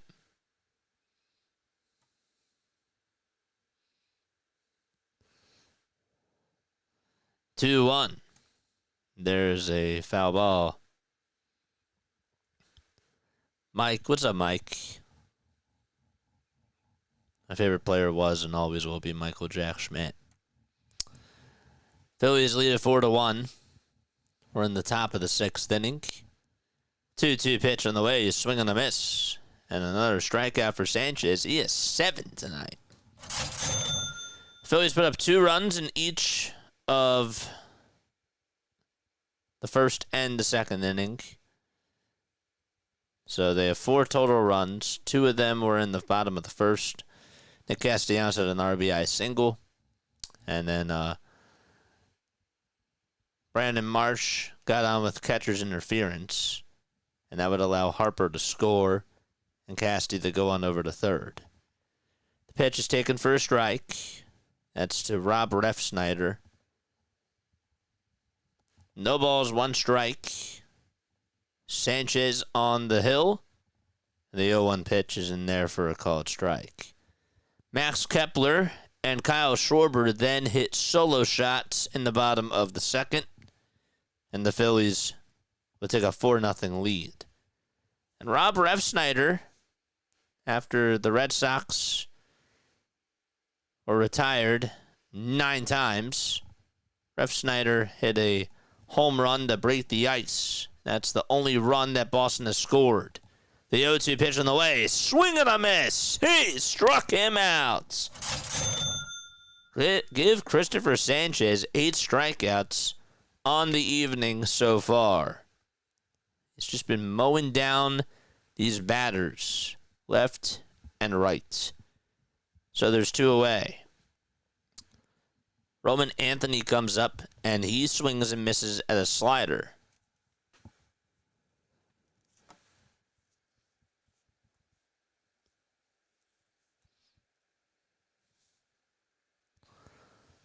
The ball is 1 strike. The pitch. That's taken down for a ball.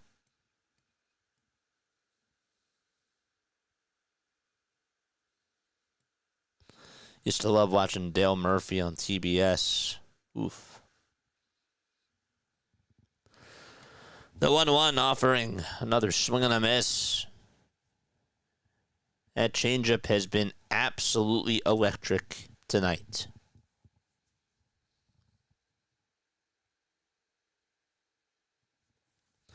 On deck is Alex Bregman. Anthony has struck out twice. Will Sanchez get him out a 3rd time? The 1-2 pitch. It's down for ball 2.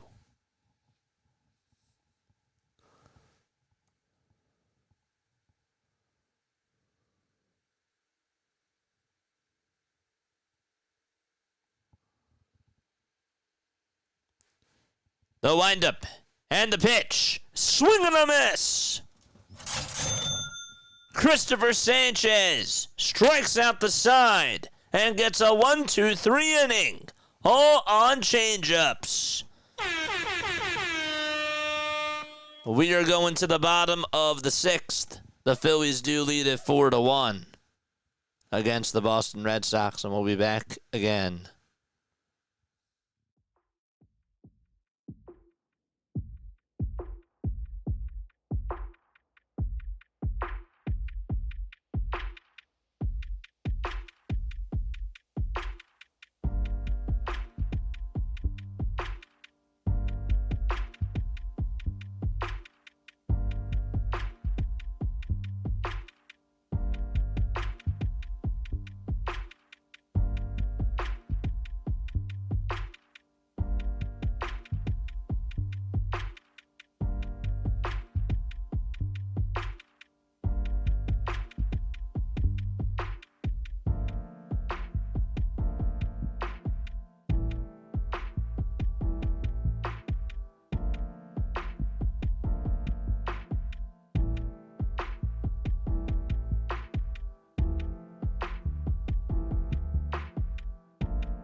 Phillies lead it 4-1 as we go to the bottom of the 6th inning.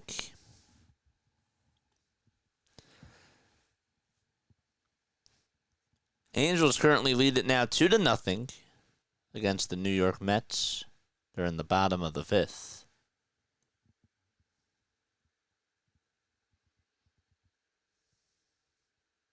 Who's one player that you wish that the Phillies would have gotten?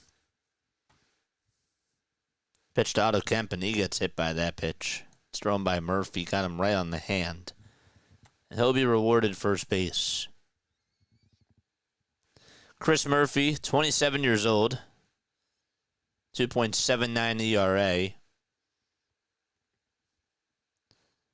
Last time he pitched, he went 2 innings, allowed 3 earned runs on solo shots against the Cubs. Had thrown 36 pitches in that outing. Those were his first 3 runs, though, of the season.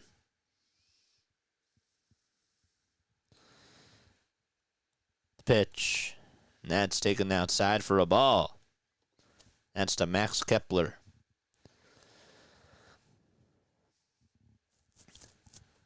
One ball, no strikes. And the 1-0 pitch. It's a wild pitch. It's going to get away from the catcher. The throw over the second base, though, is kept safe. Nope. His hand came off the bag. It bounced in front of Narvaez.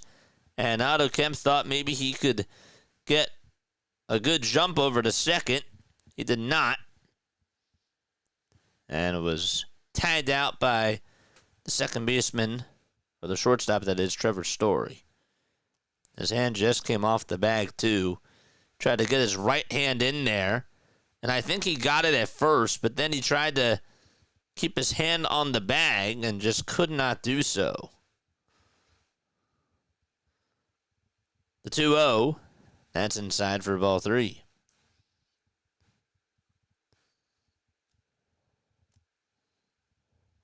Wheeler gave him a little pat on the back. 3-0 pitch to Max. That's a fastball that's taken at the knees for a strike.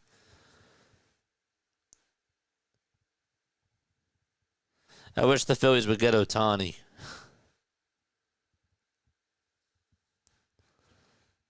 3-1. That's in there for strike 2.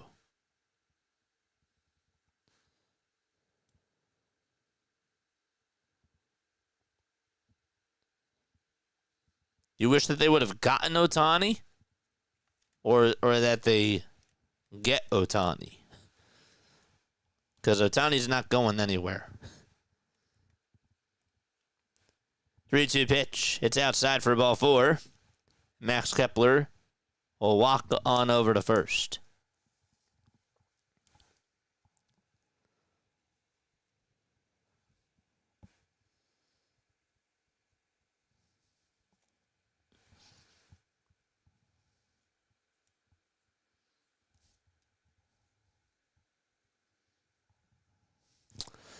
One of the guys that I wanted when he was available at the deadline.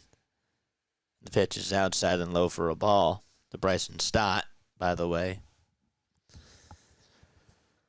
Stott is 0 for 2. He lined out and he flied out. 0 for 2 on the evening so far. And the 1-0 pitch is outside and low for ball 2. I know that Mike Trout's a popular one, and I can understand why you would say him.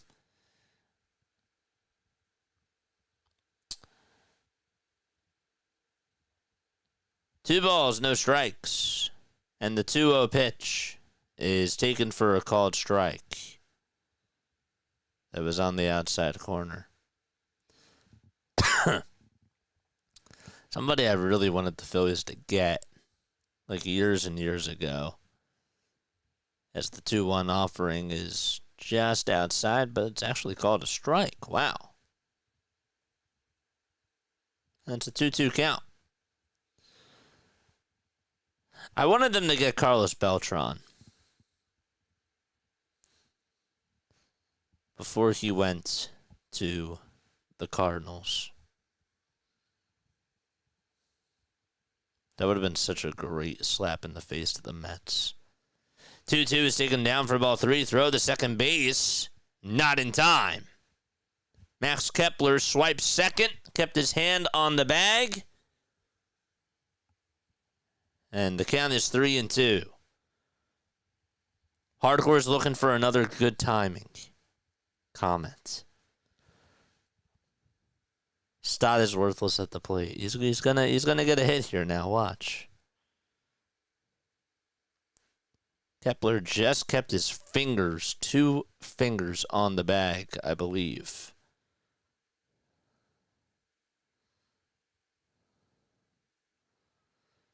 Three-two. That's a foul ball.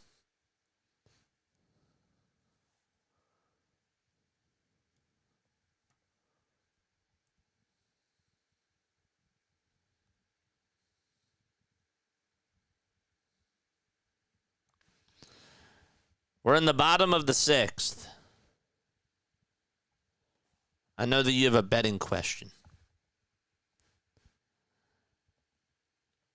There's 9 innings in baseball. 3-2 to start. There's a fly ball hit out over towards left center field. Refnider's there. Will make the grab. And there's out number 2. I guess it didn't work that time. You think Stott will pull out of this 2-year slump? Next year? I don't know.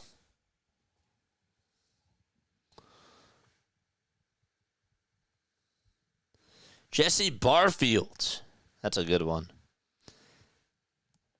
There we go. That's what I wanted to hear. I wanted to hear about those types of moves. Who would you have liked to have as a Philly at one point? The ball is 1 strike to Trey Turner. The windup and the pitch. Up high and away.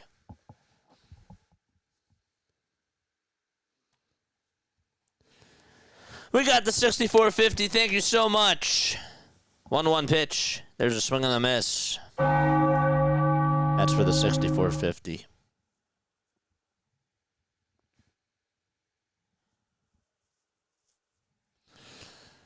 One and 2 is the count. Bottom of the 6th. 2 away. A runner on at second. And the 1-2 is down for ball 2. If somebody does ask in the chat for a recap, feel free to tell them, because I know that sometimes I understand it's my job to do it, but sometimes I do forget. 2-2 pitch. That's a foul ball. So if somebody's like, how's Bryce Harper doing today? Make sure that you say that in the chat too, because I might miss that comment.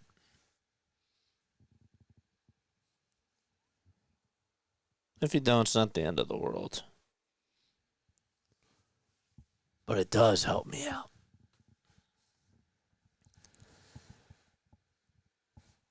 Murphy looks back at second. Now back to the plate. And he kicks. He fires. And it's another foul ball. Sorry that Sports Scores bot is behind. The count is not 0-1. It's 2-2. It's behind tonight. It's all your fault, JJ. The 7th pitch of the at-bat. And Turner will foul it off again. And we'll do it again.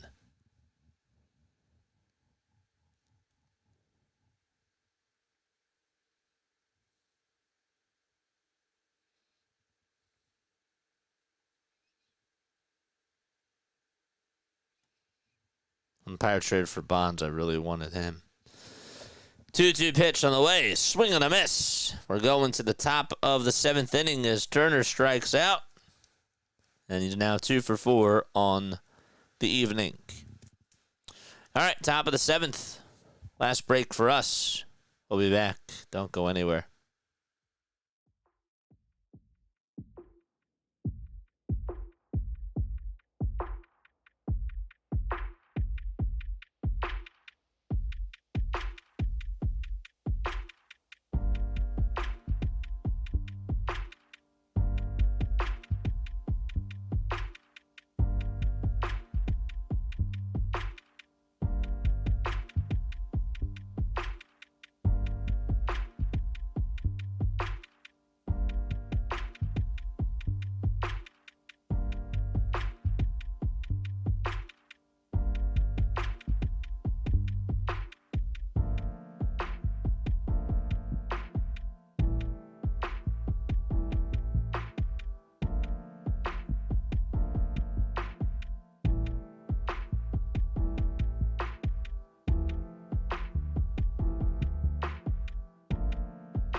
Alrighty, we are heading to the top of the 7th inning.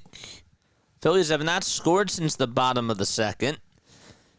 Christopher Sanchez will go out there to start off the 7th inning and throw his 71st pitch. And here it comes. It's to Alex Bregman, who takes a slider on the outside edge for strike 1. Phillies are looking to take the series. Meanwhile, the Yankees, they currently lead at 4-1 in the bottom of the 5th. But the Blue Jays have runners on at first and second with nobody out. It means that the tying run is up at the plate. No balls, 2 strikes to Alex Bregman.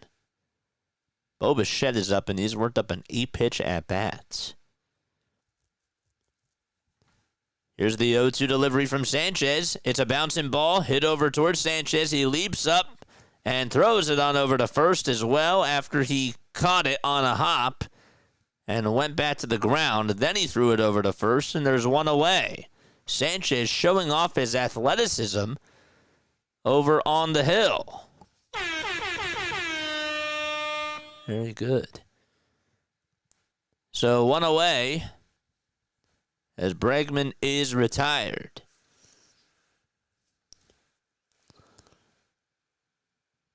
And Romy Gonzalez, right-handed hitter, is due up to bat, and he takes the first pitch that he sees for ball 1.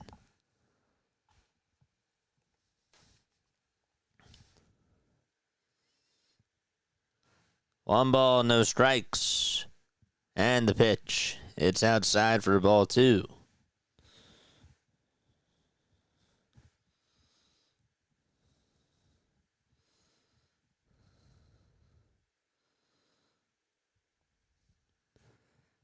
The 2-0 pitch.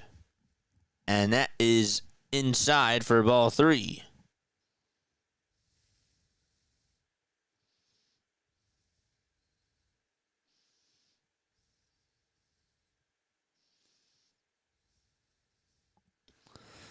The 2-1.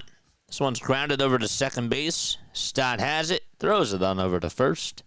It's in time for out number 2.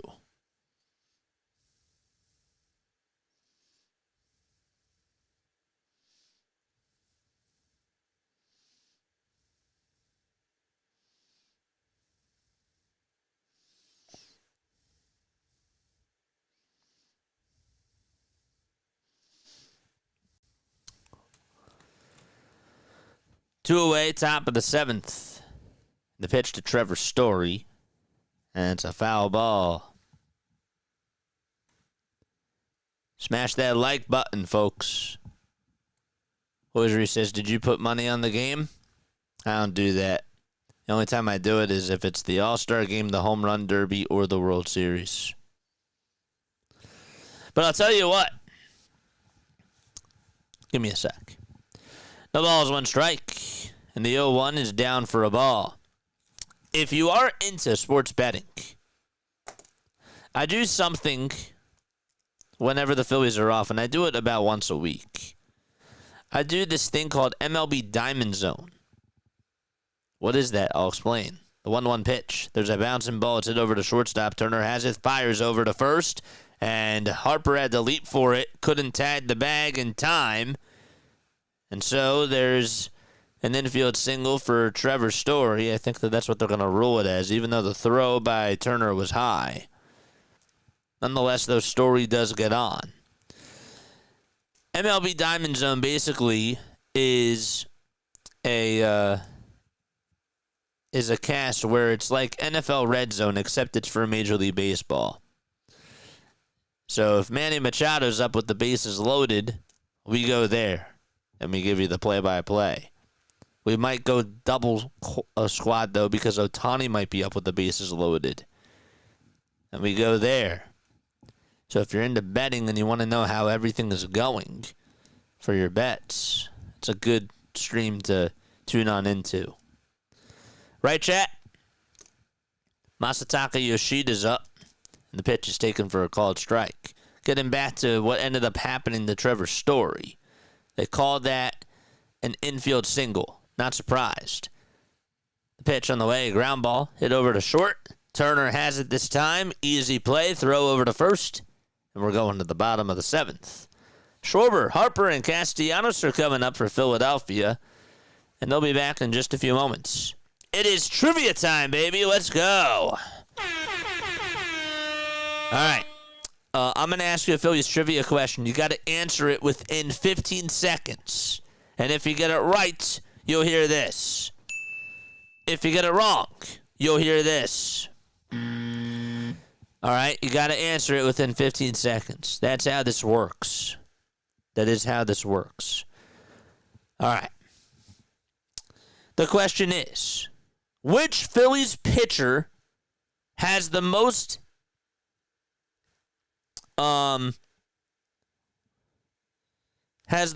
hits allowed in his career?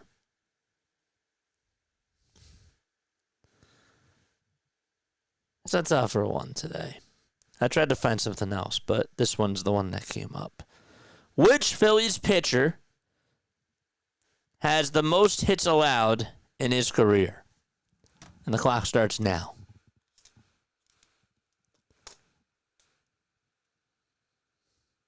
Ten, 9, 8, 7, 6, 5, 4, 3, 2, 1.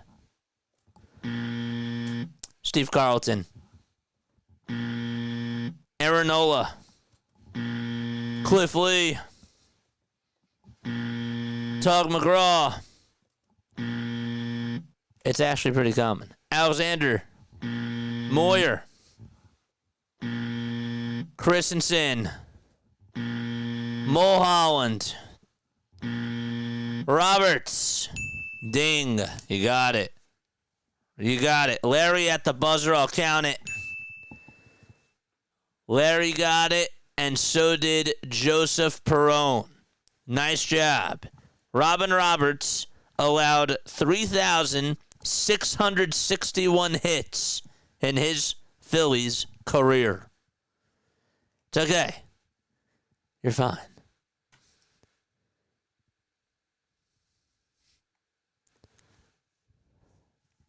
Pitcher I don't want to remember. It's okay because you don't remember. The pitch. That's up high to Kyle Schwarber.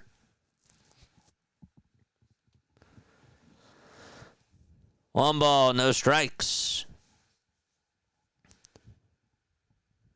Schwarber homered earlier, and he grounds the 1-0 pitch over to first base. Toro flips it back over to Murphy, and Murphy covers the bag and gets Kyle out.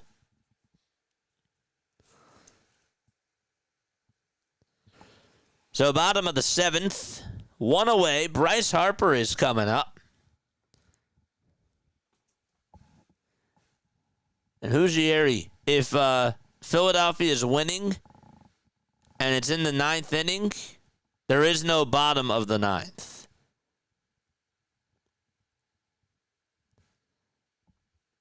If it's tied, though, or if Boston has the lead, then there is a bottom of the 9th. One ball, no strikes to Bryce Harper. Murphy kicks, deals, and the pitch is swung on and missed. The Phillies, though, are 6 outs away from getting a series win against Boston. 1-1 is the count to Bryce. And now the count is 1-2.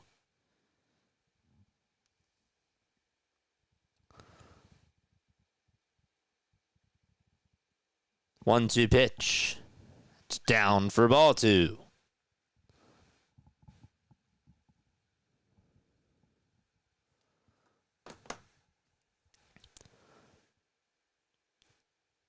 Two to Bryce. Swing and a miss on a curveball. He was out in front of it. And Harper now 1 for 3 on the day.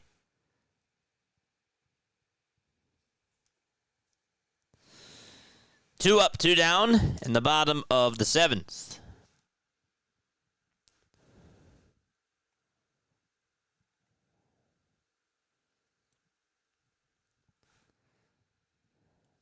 Here comes Nick Castellanos in the Looks at a pitch that's called a ball. It was a little bit high, according to the home plate umpire. Murphy gets the signs and delivers a splitter that's inside and low for ball 2. Sanchez, 7 innings for him in the books. 9 strikeouts, 1 earned run. Just the solo homer to Rob Refnider. 58 strikes on 82 total pitches. The 2-0 pitch. It's a foul ball towards the left side.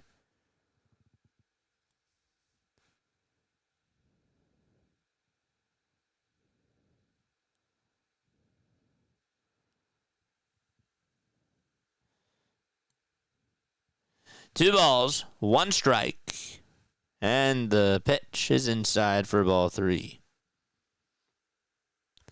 It's just like you can't lead all-time strikeouts as a batter unless you're very, very good. Yeah, isn't that funny? I didn't really think about that until you said something. 3-1 pitch. It's a foul ball. Unless you're like Rob Thompson for leaving out Jesus Luzardo, allowing like 10 earned runs and doing that for like a whole year. You know?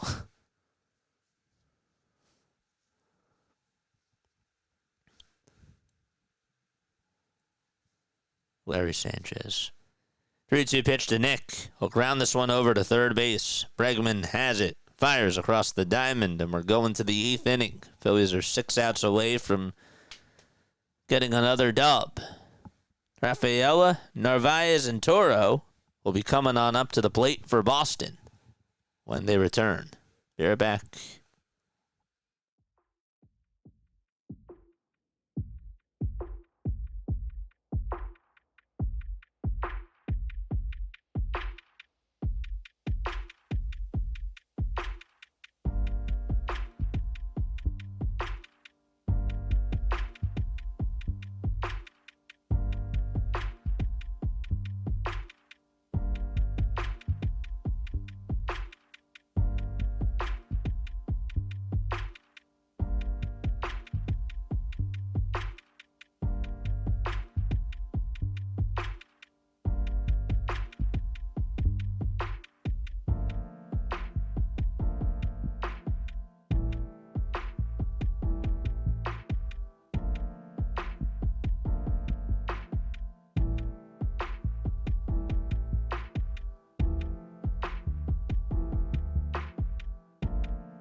Hit that thumbs up button and hit that subscribe button as well.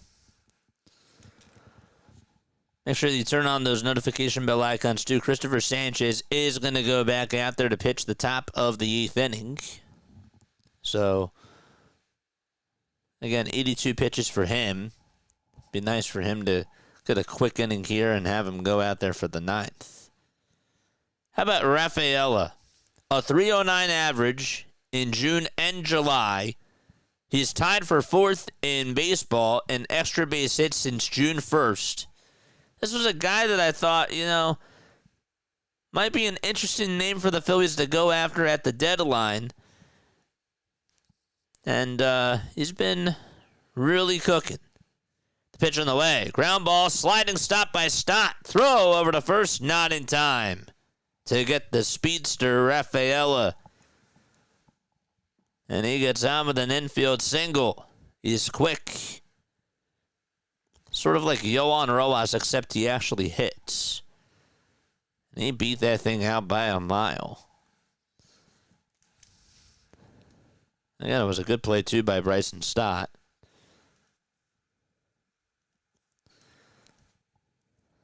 So Rafaela is aboard. And Carlos Narvaez is up. And he takes strike one at the knees. That was only the fourth hit allowed by Christopher Sanchez. The ball is one strike. The 0-1 is a changeup that is in there for strike two.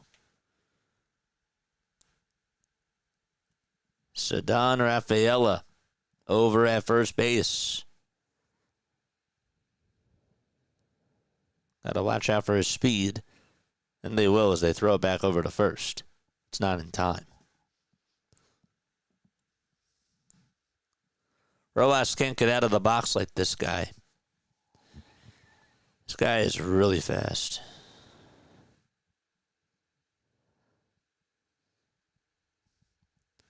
0-2. That's down for a ball. By the way, guys, hit the thumbs up button and subscribe to the channel, too. If you have not done so already.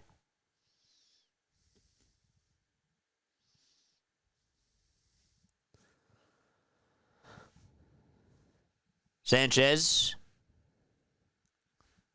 Oh, as he was ready to throw the pitch, Narvaez called for a timeout.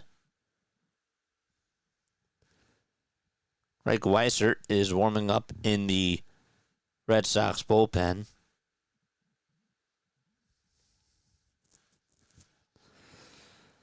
The 1-2 pitch. This one's grounded over to third. Kemp has it. Throws over to second for one. The throw back to first. Not in time. It's a 5-4 fielder's choice.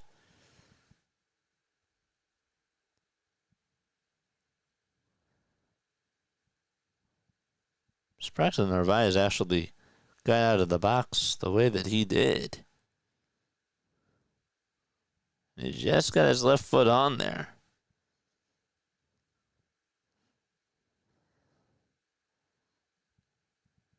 He did just get that foot in there. Almost, Larry.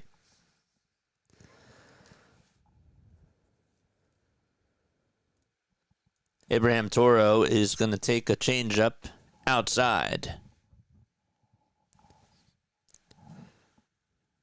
They got the speedster at least. True. Rooting for a root canal. 1-0 pitch. This one's grounded over to first base. Harper has it. Flips it back over to Sanchez, and he gets the bag just in time. The runner from first, though, does head on over to second. So it's a ground out. A good play by Harper, and a good job by Sanchez to hustle on over to first base to get Abraham Toro out himself. Harper, I didn't think had time to throw it on over to second base and made the wise decision just to get the easy out at first.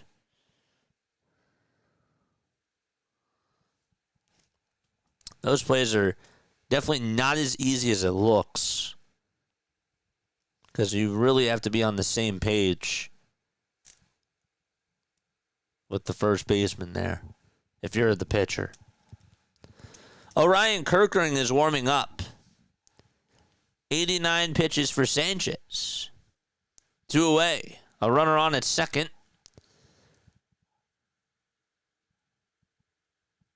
And Refnider is coming up. He homered earlier off of Sanchez. And Sanchez comes set and delivers. Throws a ball. It's outside. Phillies are 1 for 6 today with runners in scoring position. Red Sox haven't even had an at-bat with a runner in scoring position. Until now. 1-0 pitch. That's taken inside and low for ball 2.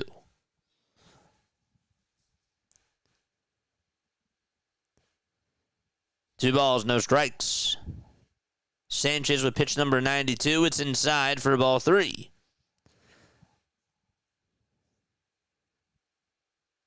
11 pitches in the first, 10 in the second, 13 in the third, 15 in the fourth, 8 in the fifth, 13 in the sixth, 12 in the seventh, and 10 so far in the eighth for Sanchez. 3-0 pitch. That's a fastball right down the middle, taken all the way for strike one.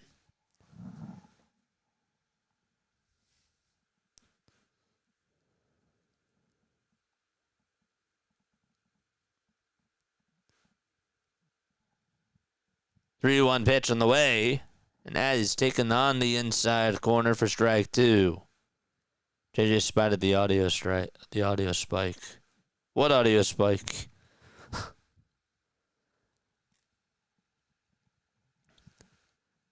That was a perfect changeup thrown by Sanchez.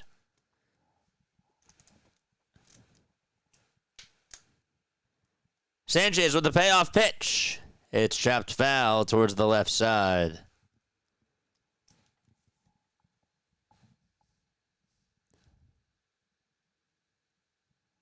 The Blue Jays are knocking on the door now. It's a 4-3 game.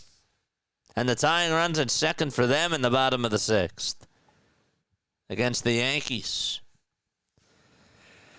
The 3-2 on the way to Refnider. Swing and a miss. Christopher Sanchez all fired up.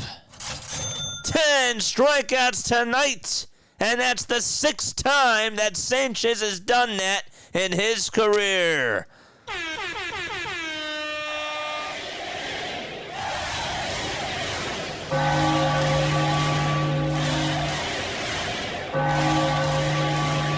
Yes.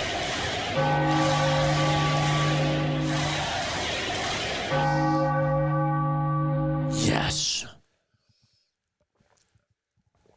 Christopher bleeping Sanchez.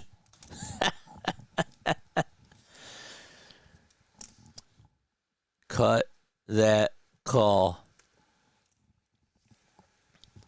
That was awesome. That might have been one of my favorite strikeout calls. It was good. Pretty nice. A masterpiece. The dude's a stud. By the way, the Blue Jays tied it back. The Yankees choked again. They just tied it up. And the go-ahead run for them is over at second. That's funny. The Toronto Blue Jays absolutely owning the Yankees. That's insane. It was a 4-1 game, and now it's 4-4. Sanchez finished the game. Come on. Let's go. I'm so happy that they paid that man.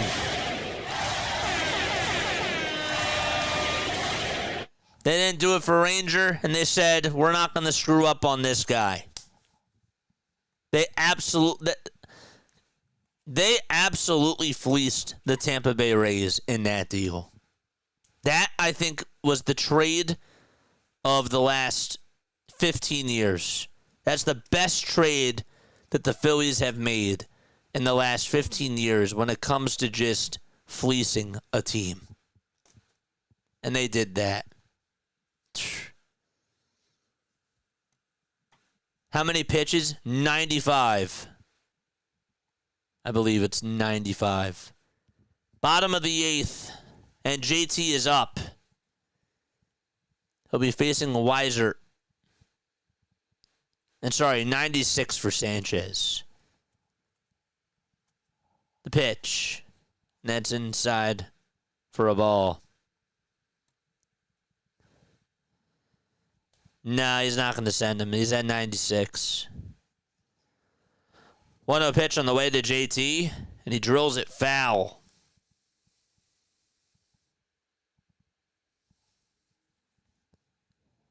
So the count is 1-1.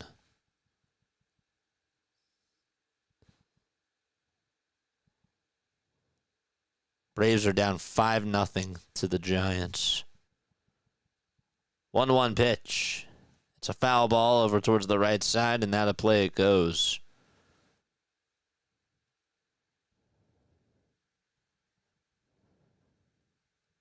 Quan says, yeah, biggest steal for the Phillies. It has to be.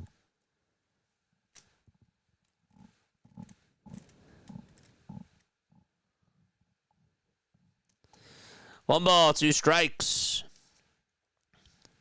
And the 1-2 pitch on the way. This one's popped up. Out over towards the right side. It's a foul ball.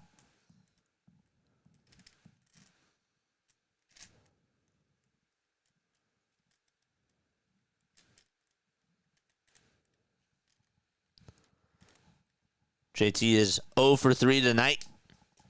He has 2 strikeouts at the dish.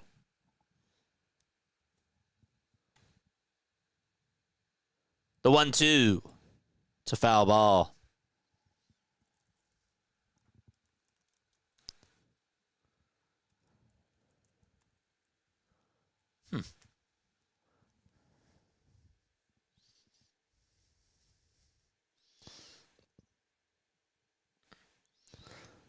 And there's going to be a timeout taken.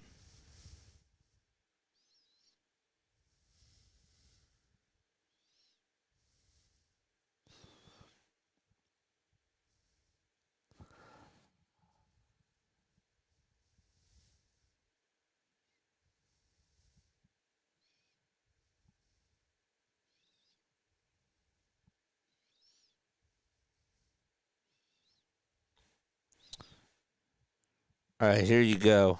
I got a Sanchez emote right now. 1-2 pitch, ground ball hit over to shortstop. Trevor Story just makes an excellent play over at shortstop on a backhand, and he threw it on the run over to first. That's just a very good play by a very good defensive shortstop. Took away a hit from JT and just fired a strike over to first. You know, that play, and he gets a lot of comparisons to this, but his defense is really like Troy Tulowitzki. Pitch to Marsh. Fly ball hit out over towards center field. Raphael is there in plenty of time, and he'll make the catch. All right, just updated the emotes. Your wish is my command. I got you a Sanchez emoji. Let's go. Drop the Sanchez emotes in the chat. You got to refresh the page. But it should be there. Drop it. Drop the Sanchez emotes right now. 2 away and the pitch. That's outside for a ball. There's Christopher Sanchez. 1 ball, no strikes.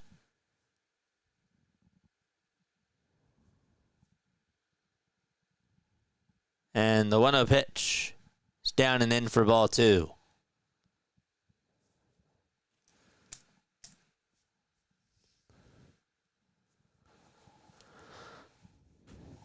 Two and 0 is the count to Otto Kemp. And the pitch. It's a foul ball. Kemp today 1 for 2. This is the first time he's actually gotten a result on the first pitch.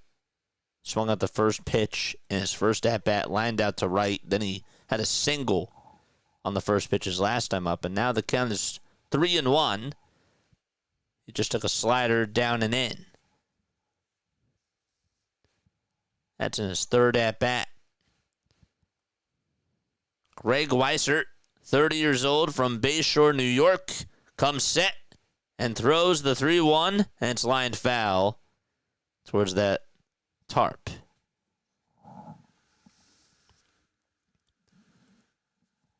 No problem. No problem at all.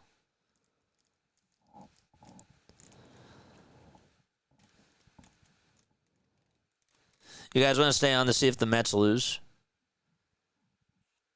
3-2 pitch. It's a foul ball. Well, we're going to do a post-game show.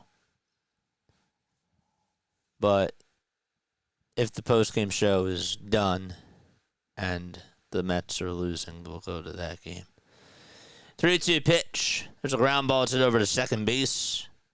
And it's played on a hop. The throw over to first is in time. We're going to the top of the ninth. Oof. All right. Orion Kirkering is going to go out there, and he's going to pitch, it seems. They need to keep Tait. Yep, they do. There's the Sanchez emote. Thanks, JJ. Yeah, no problem. Wasn't hard. JJ said previously, but we really need to appreciate this rotation. Phillies need to go all in with this elite rotation. It is so good. It is so good. And I can't say it enough. They have one of the best 1-2-3 punches in all of baseball. They just do. I mean, my gosh. On any given night, Ranger, Sanchez, and Wheeler can go 7 innings on any given night. Period. It's insane.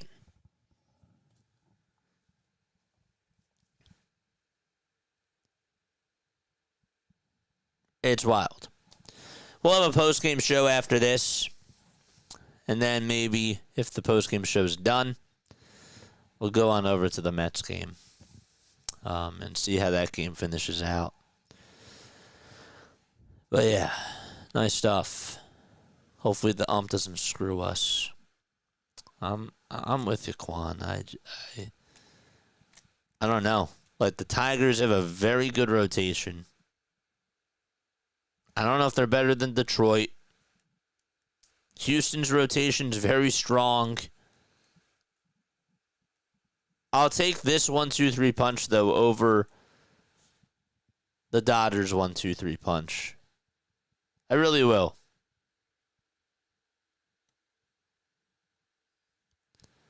Their 1-2-3 punch is Yamamoto,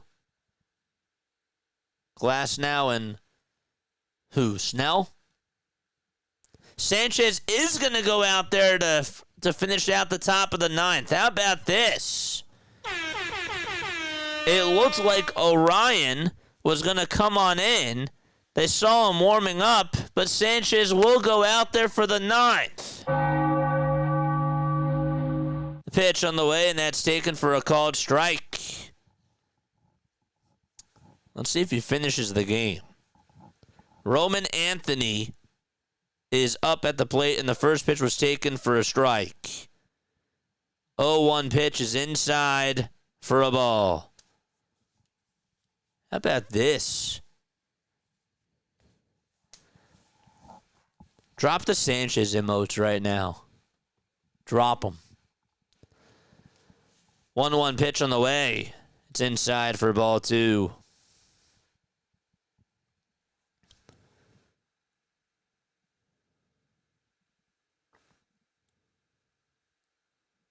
That's true too, Larry. Good point. And Abel. 2-1. That's on the inside corner for a called strike. And the count is 2-2.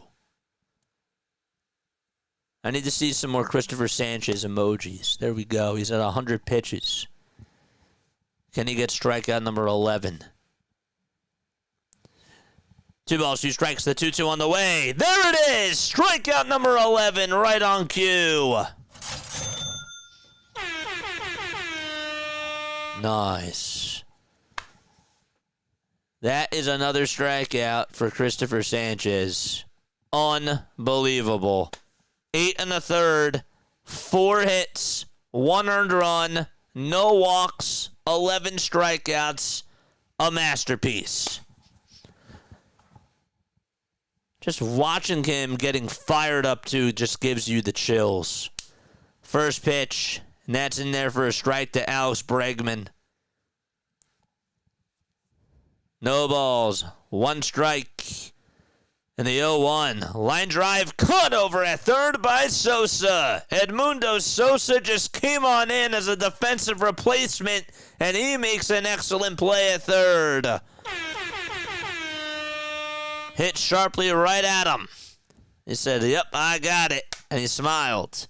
One more out to go.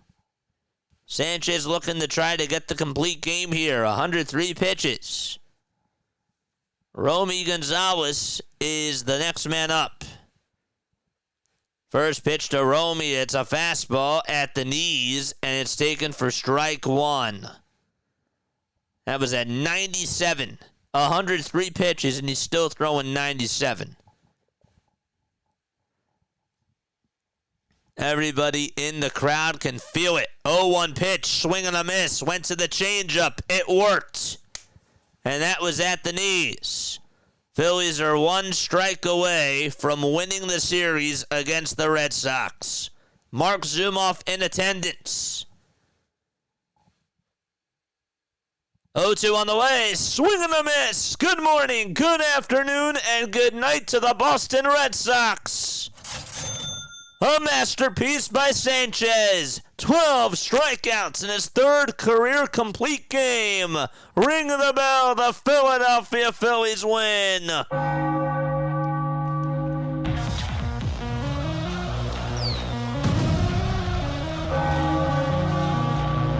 Yes.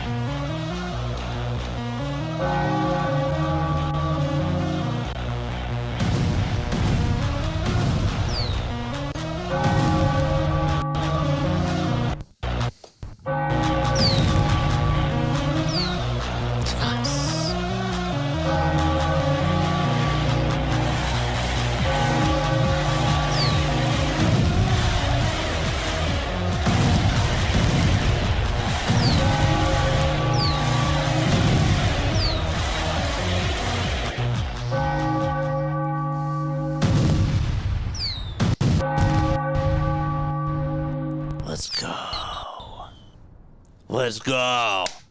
Yes. Christopher Sanchez.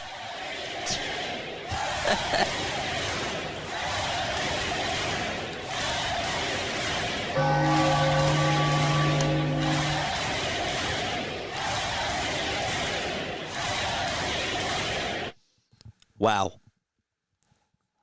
106 pitches for the man.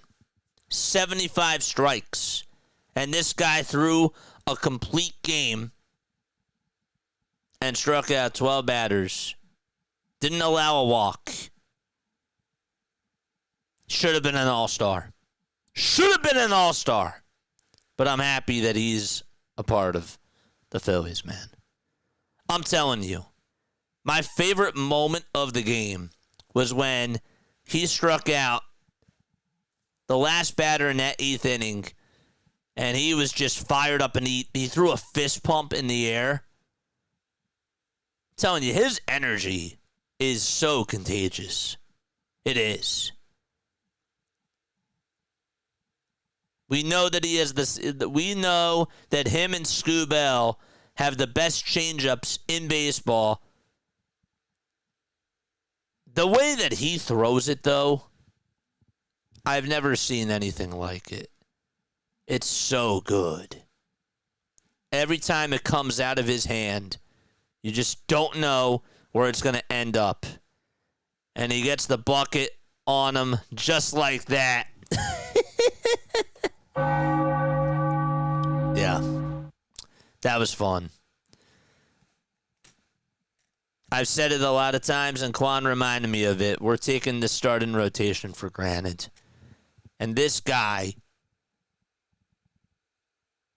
specifically, man, if there's somebody that I want to start game one of the playoffs, Zach Wheeler, Ranger Suarez, Christopher Sanchez, if you were to put them on a lot of teams, I'm sure a lot of teams would take any of those three guys as their ace, as their number one guy.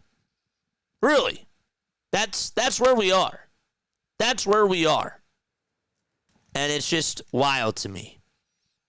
So, when I look at the Phillies as a whole, And again, like, I'm going to break this all down during the post-game show when we come back on in about 3 minutes or so. But I'll tell you this, like, when I look at this team and I see how they can succeed, their identity has to be through their pitching, and they're also going to have to try to find a way to get another bat. This starting rotation deserves a deep playoff run. It just does. They deserve a deep playoff run. And the only reason why I give the Phillies a chance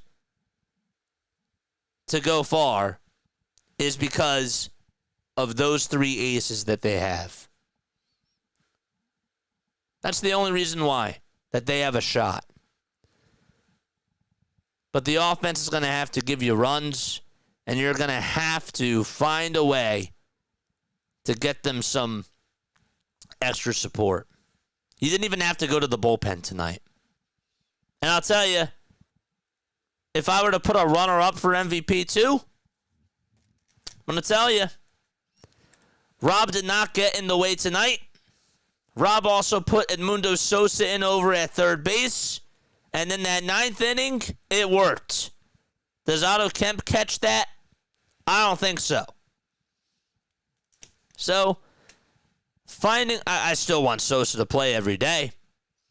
But for him to leave Sanchez out there, you thought Orion was going to come on in, especially when they showed him in the bullpen.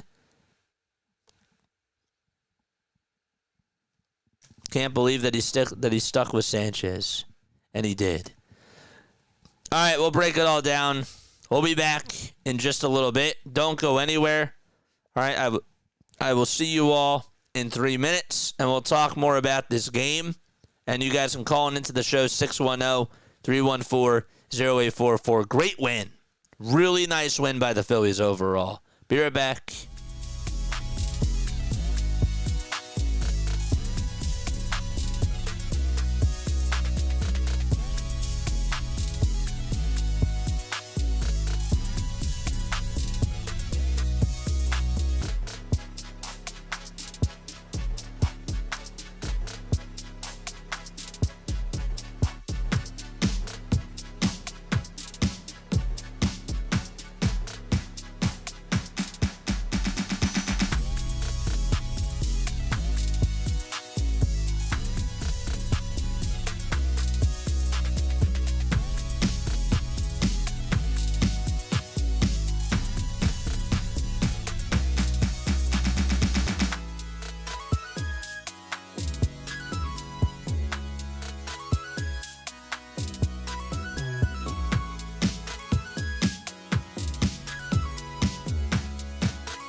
Graduated from Rowan University in the spring of 2022 with a sports communication and media degree.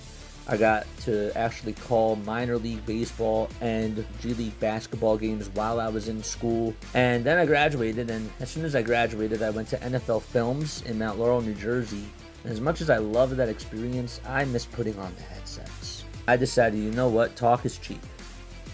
I have a laptop that's in my house, and so 21 months later, here we are, still on YouTube, calling games and building an incredible, loving community on here with the people that I call my Philly freaks with a capital P and a capital H. We go live for every single Phillies, Sixers, and Eagles game, and we do it like old school radio play-by-play style. I'm Jason Joseph, and this is Play-by-Play with JJ. Showed swung on, barreled out to right field. Bye-bye baseball. That baby is long gone. This is not a joke. The Phillies are the most bizarre team in all of baseball. But I'll tell you who isn't bizarre, and that man is Christopher Sanchez. That guy is so good at baseball. That guy is such an incredible pitcher. I mean, the four-seamer was reaching 97 in that ninth inning, and I don't even think it reached 97 all day. I think that was the only time it reached 97, and yet this guy was still throwing gas with the changeup, with the slider even at times. But man, oh man, that guy is just so good at what he does, and it doesn't matter which lineup he faces. This Boston Red Sox team, let's be honest, they've been playing very good baseball. They have. They've been scoring a lot of runs. Okay, this Red Sox team has, even without Rafael Devers, they've been putting up a lot of runs. And he quieted that offense today. This was a good win. This was a very good win for Christopher Sanchez and for the Philadelphia Phillies. He gets all the shine tonight. He's the MVP. I can't stress it enough. I can't stress it enough. I can't. He gets all the headlines tonight. There's nothing else for me to say. Sure, you want to talk about the offense? You know what? They did their job. They did. They did their job because they got 4 runs early, and that was enough. That was enough. So, I mean, would I have liked them to get a couple more runs? Yeah. But at this point, the way that I look at this is I see how streaky the offense is. But now I'm at the point where I say to myself, if they give Christopher Sanchez 4 runs, if they give Zach Wheeler 4 runs, if they give Ranger Suarez 4 runs, I know that it's not what we like, but I trust them. I trust those 3 guys going out there on any given night to go deep. The question becomes, when you're in the playoffs, okay, and we can assess this down the road, but the strategy for other teams is going to be, how do we attack the starting pitching staff? You're going to have to provide a counterpunch. And this is where Dave really does have to get another bat at the deadline. I still think that he could use another bullpen piece. They need to be straightforward with what they're going to do. Is Abel going to come back into the bullpen? Is Painter going to be using the bullpen? Like, you know, what are we doing? Their first-round draft pick that they took, is he going to the bullpen along with David Robertson? They got to figure this out. I might be living in the moment right now. But hear me out when I say this.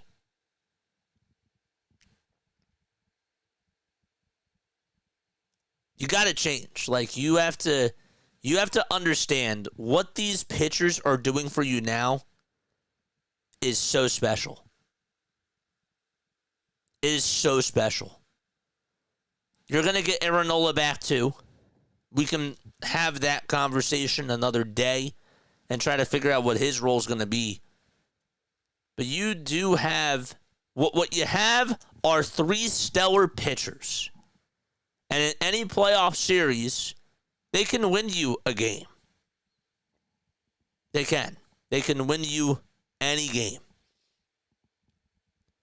And I love that for a wild card series. Even if this team does not win the division and they're a wild card series team, if they have to go up against the Padres, I trust Wheeler, I trust Sanchez, and I trust Ranger. Ranger for a game 3, I'm fine with that. Sanchez for a game 3, I'm fine with that. I don't care how you slice it. I still want Wheeler as my number 1. Just because I still think that he's the face of the rotation. But they're all that good. They are.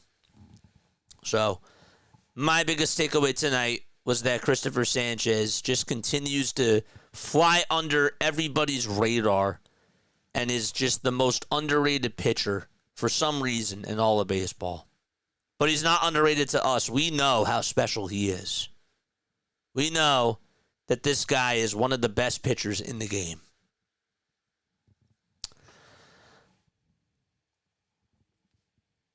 If I were to give a runner-up MVP in this game, it would honestly have to be Bryce Harper. I thought Bryce set the tone. He did extend that single into a double the other day, too, which I didn't think was the right decision, but it was a ballsy play. But Bryce gets an A. I would say he gets a good grade from me today because of him causing the catcher's interference on the stolen base to home plate. He was safe anyways. But that was awesome. He caught everybody off guard, even me. Even me, he caught off guard as well. And that set the tone. That really was a tone setter. You got the runs early. You gave Christopher Sanchez the run support that he deserved. That was enough. That was enough for today.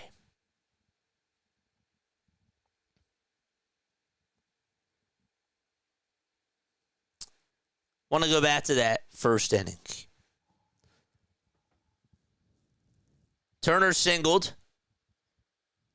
Got one right out over to left center. And then Harper singled. That was also another big at-bat, too. That's another reason why I give Harper the runner-up for the MVP as well. Because that hit out to right field was big. And then Casti pokes one out to center. Good for him. Make contact with the baseball. Good things happen. And Turner was actually going to second, too, on the hit and run play from Bryce when he got on with that single. So. Max Kepler homered. And then Kyle Schwarber icing on the cake. Home run as well.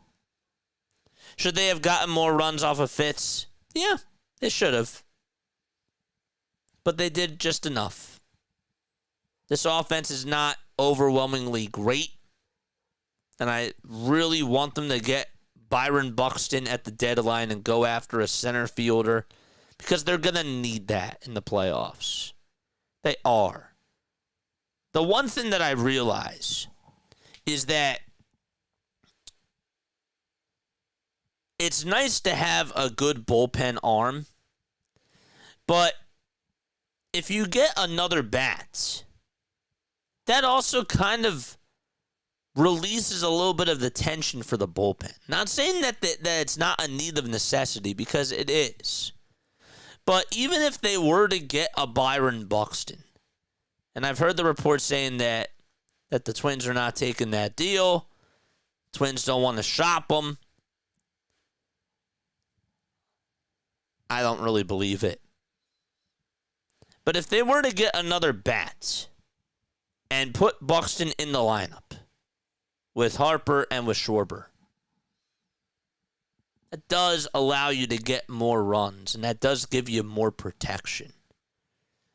And maybe if you're in the bullpen and you have the lead more, you're not going to have to worry as much as you are now because the offense has just been so stale and so inconsistent.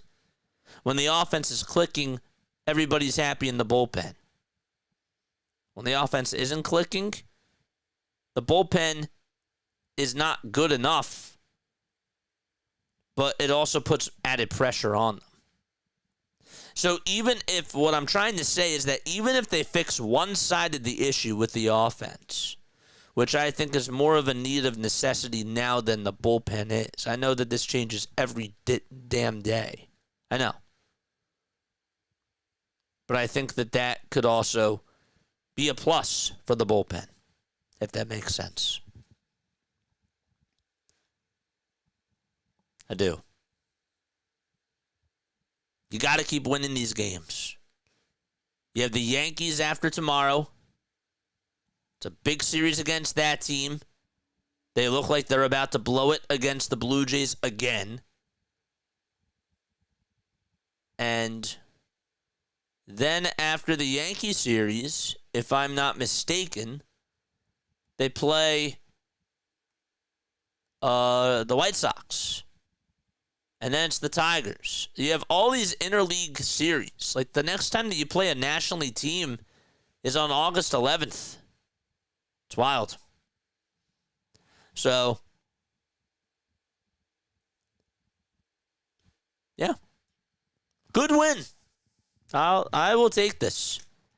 And Rob, again, didn't get into the way of things. Decided, you know what? I don't have to use Orion tonight. Didn't have to use him. Nope. He owed this to Christopher Sanchez. This is what should have been done a couple of years ago. We all remember 73 pitches, throwing a no-hitter, took him out. But good for Rob for letting Sanchez pitch in that ninth inning. That was not in my bingo cards. I was like, he's not going out there. He's not. And he did it. Yep. Thoughts on this game? Thoughts on this game, man? Let us know down below. And again, calling into the show, 610-314-0844 is how you dial on in. The Phillies offensively is bizarre. Sosa should be worked in as more of a starting role. And again, I agree. I do. I really do agree with that. I want that guy playing over Bryson Stott when Alec Bohm comes back. I just do. I want him over Alec Bohm. Otto Kemp now is your new utility player. Like, that's Edmundo Sosa's replacement. But I think that they're hesitant to do that because of Stott's defense, and also Stott is a lefty.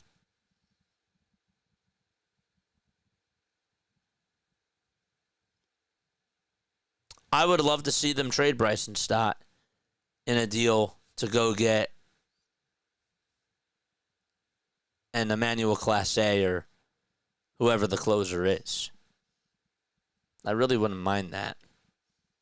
Or if they threw him in there to get a bat, I'd be fine with that too. Offense did enough. It's just not consistent from them. Nope. All we need is 4 runs.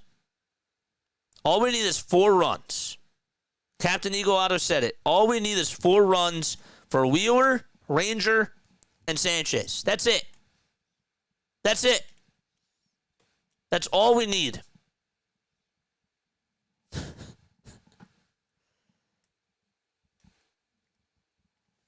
That's it. I wanted Sanchez to finish the game, and he loved it. That was incredible. Yeah. It's those types of things. It's those types of moments where you say to yourself, hold on a second. You say to yourself, this is special. This is so cool. And you get reeled back in because now you see something different. It's not that the offense is clicking, right? Like, you're seeing something new. You're seeing something that was really not supposed to happen. Like, if you were to tell me during the very beginning of the season that your three great pitchers would be Wheeler, Sanchez, and Ranger, not saying that you would have been called crazy, but people would have thought it was weird that Aaron Nola's not up there. And for those three pitchers just to be pitching the way that they are at a high level, if they have to face the Dodgers, if they have to face the Tigers, we saw what they did against Houston, those three guys. They were so dominant. Why not them? Why not them?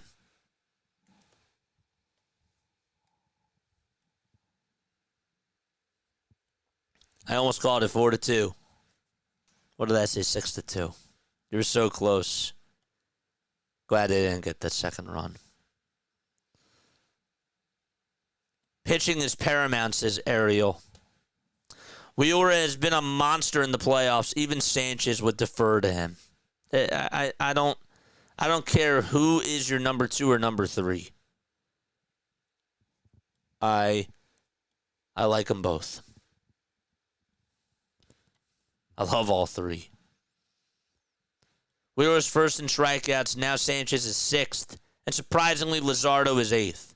And Luzardo really is not a bad 4. He's not. I mean, you don't know what you're going to get. But for a 4th starter, that's fine. For a 4th starter, that's fine. As long as he gives you his good outings. You know, he could have one good outing, one bad outing, and then like 2 more good outings, and then another bad outing. That's fine. That's what a number 4 really. That's a good 4. Really, on a lot of teams, Luzardo probably would be a 3. You know?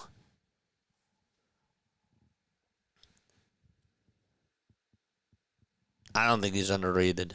Well, we don't, but the rest of the majors do.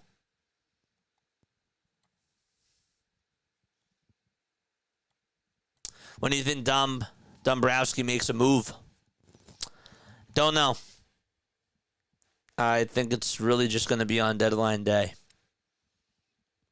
And I'll have you covered for that. If they make a big splash, I will be surprised. I don't think that they're going to do it. But how can you not look at this pitching staff and say, man, we got to capitalize on this.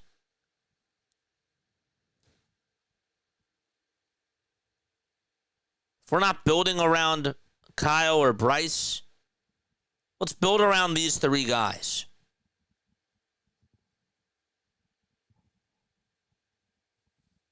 It's a different formula.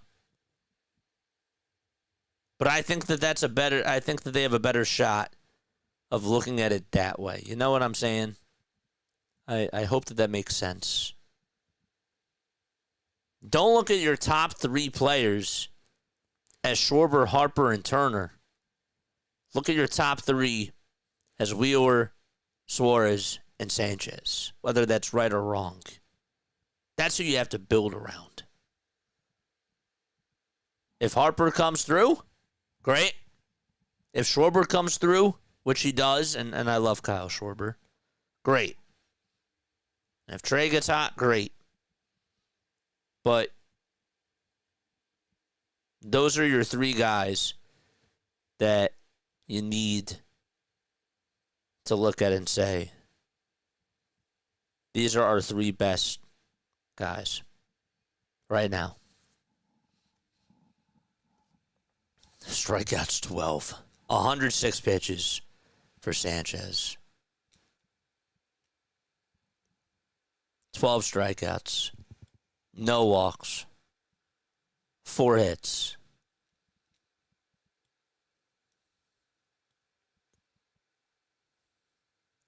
Looking ahead, I'm okay if we lose Ranger. If we go into next year with Wheels, Sanchez, Luzardo, Nola, I'm not there yet. I'm focusing, and I understand, like where you're coming from. I'm focusing on what we have right now. I don't really care about next year. I want us to capitalize on what we have now. What's going on right now? This is a World Series or bust year for this team. And Suarez might not be back. At this point, I'm not trading Ranger unless you get Aaron Judge. I'm really not trading Ranger. Even if we get a good closer, I'm not going to do it. I'm not doing it. If we get Aaron Judge or a top 3 player. But yeah.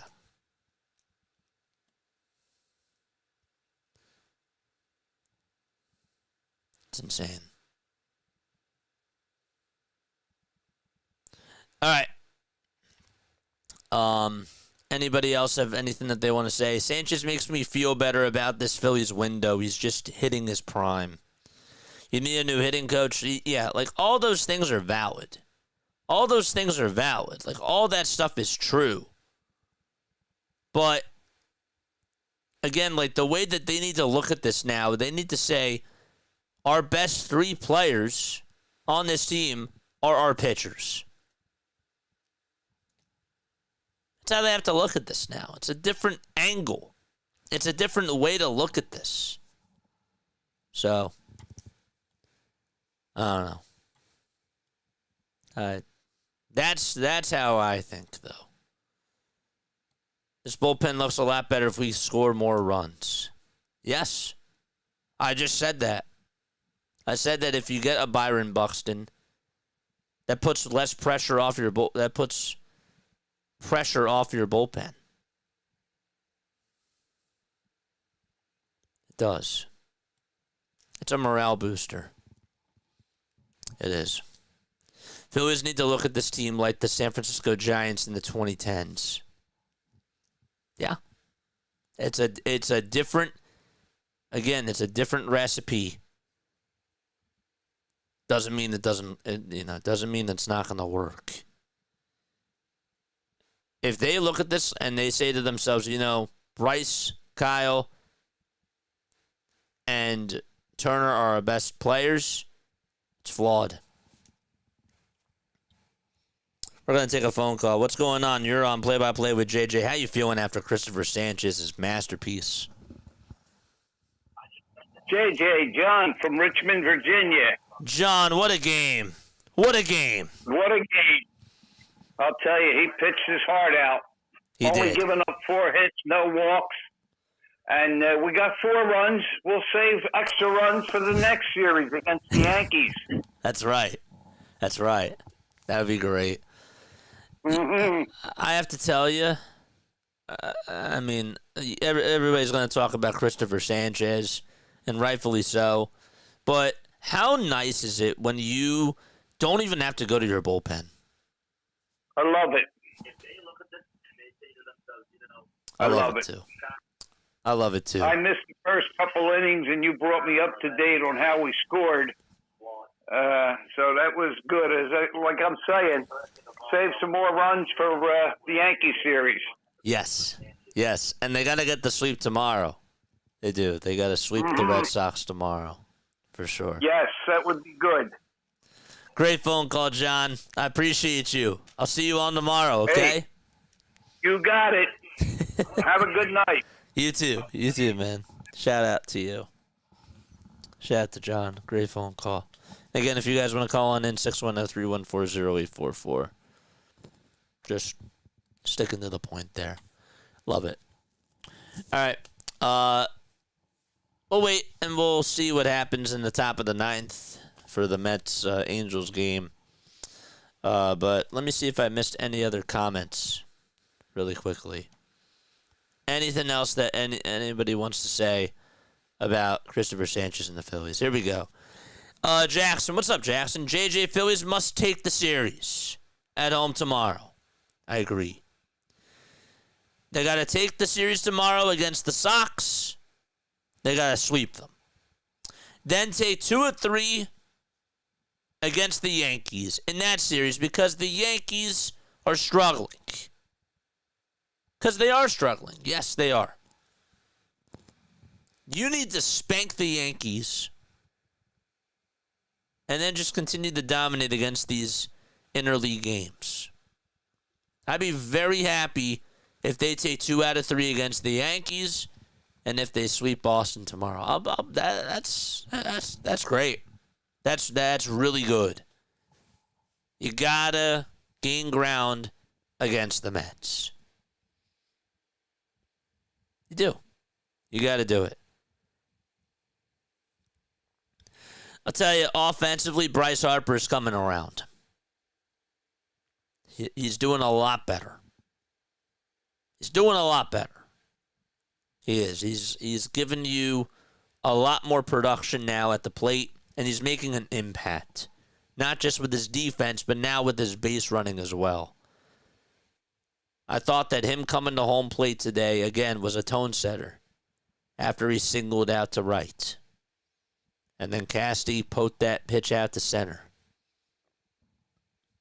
I did. That was nice stuff. All right, so they're going to the top of the ninth, and we'll just wait for them to get started. We'll see if the Phillies can gain some ground against the Mets. We'll stay on for that game, and that's it. All right? Not really going to do this a lot, but tonight, kind of in the mood. Let's gain some ground. Why not? Why not? Let's do it. But yes, you're right. You are right, Jackson. Harper stealing home is proof that he's back, says Captain Eagle Auto. I don't know if that means he's back, but I'll tell you, it does tell me that he's ready to turn on the Jets. And he's saying, let's go, boys. Let's go. That I like. We wanted Bryce to be a leader. That's being a leader right there. That's being a leader. Funny what happens when Harper's engaged. The team thrives off of him. Yes. Yes. Absolutely. Okay. Let's turn off the Bluetooth. Let's go on over to this. All right. Let's pull up Sports Scores Bat. Sports Scores Bat.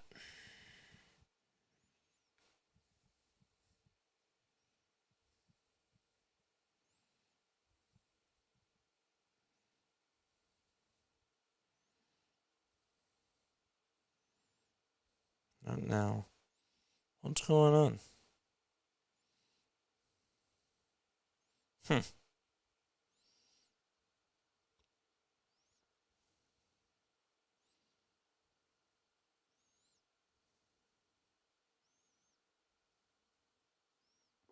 Weird. All right. Are they going to the ninth yet? Angels just got on with a base runner. Let's go. The leadoff man is aboard. And Logan O'Hoppy's coming on up. For some reason, it's not allowing me to tune on in. It's weird.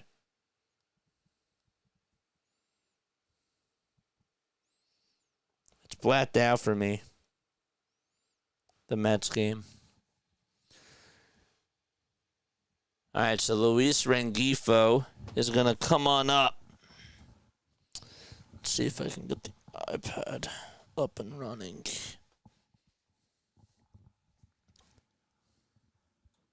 Can I get at least the iPad up and running? We'll see. All right. It's, 1-2 to Rengifo? Yeah. All right, and I promised I would change the scoreboard. Sorry about that. There we go. Okay, where is it? 1 ball, 2 strikes to Luis Rengifo.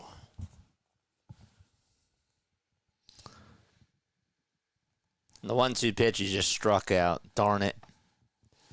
Zach Nato is coming on up. Where's Trout at? Trout is third, so it's Nato, Shanuel, so Trout's now in the hole. All right, so I have to turn on the iPad.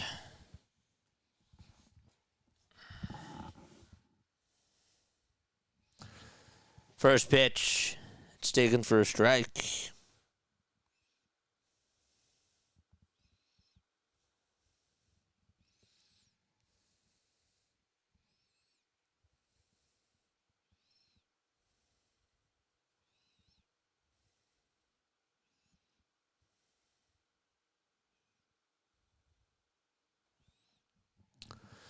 Next pitch is a foul ball.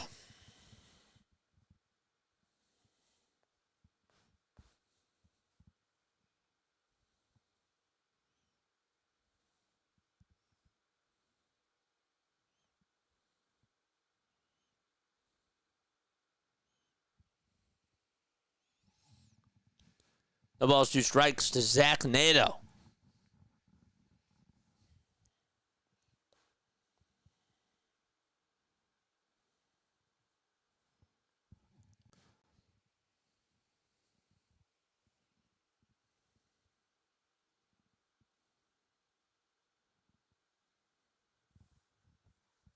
Let's try it now.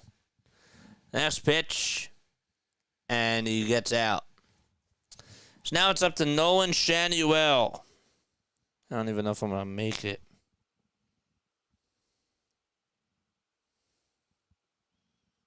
Figured that game was going to be blacked out.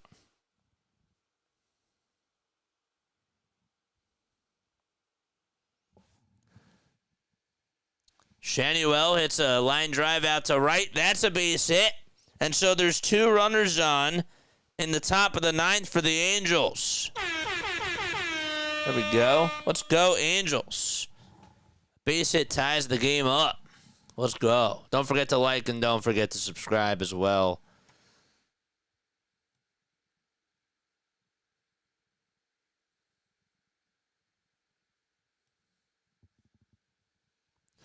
And now Mike Trout's coming on up.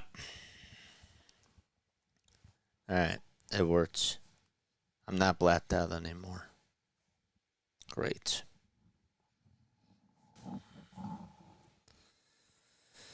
Come on, Trout. Let's go, Mike. Let's go, Trout.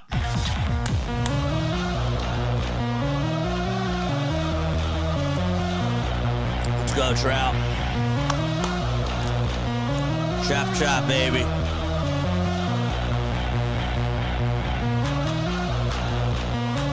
Is Stanek going to hang on? Or will the Angels have something else to say?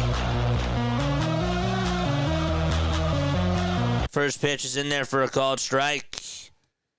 That's the Trout. The count is 0-1.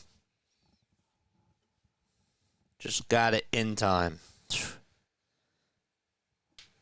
Let's go, Mike. 0-1 pitch. Outside for a ball.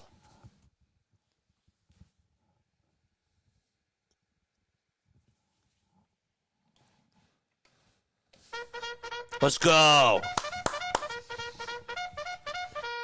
Charge! 1-1 pitch to Trout. He pops it up. It's out over towards the first base side. Alonso has it, makes the catch, and the ball game is over. So the Mets hang on and beat the Angels by a final score of 3-2. Stanek gets the save.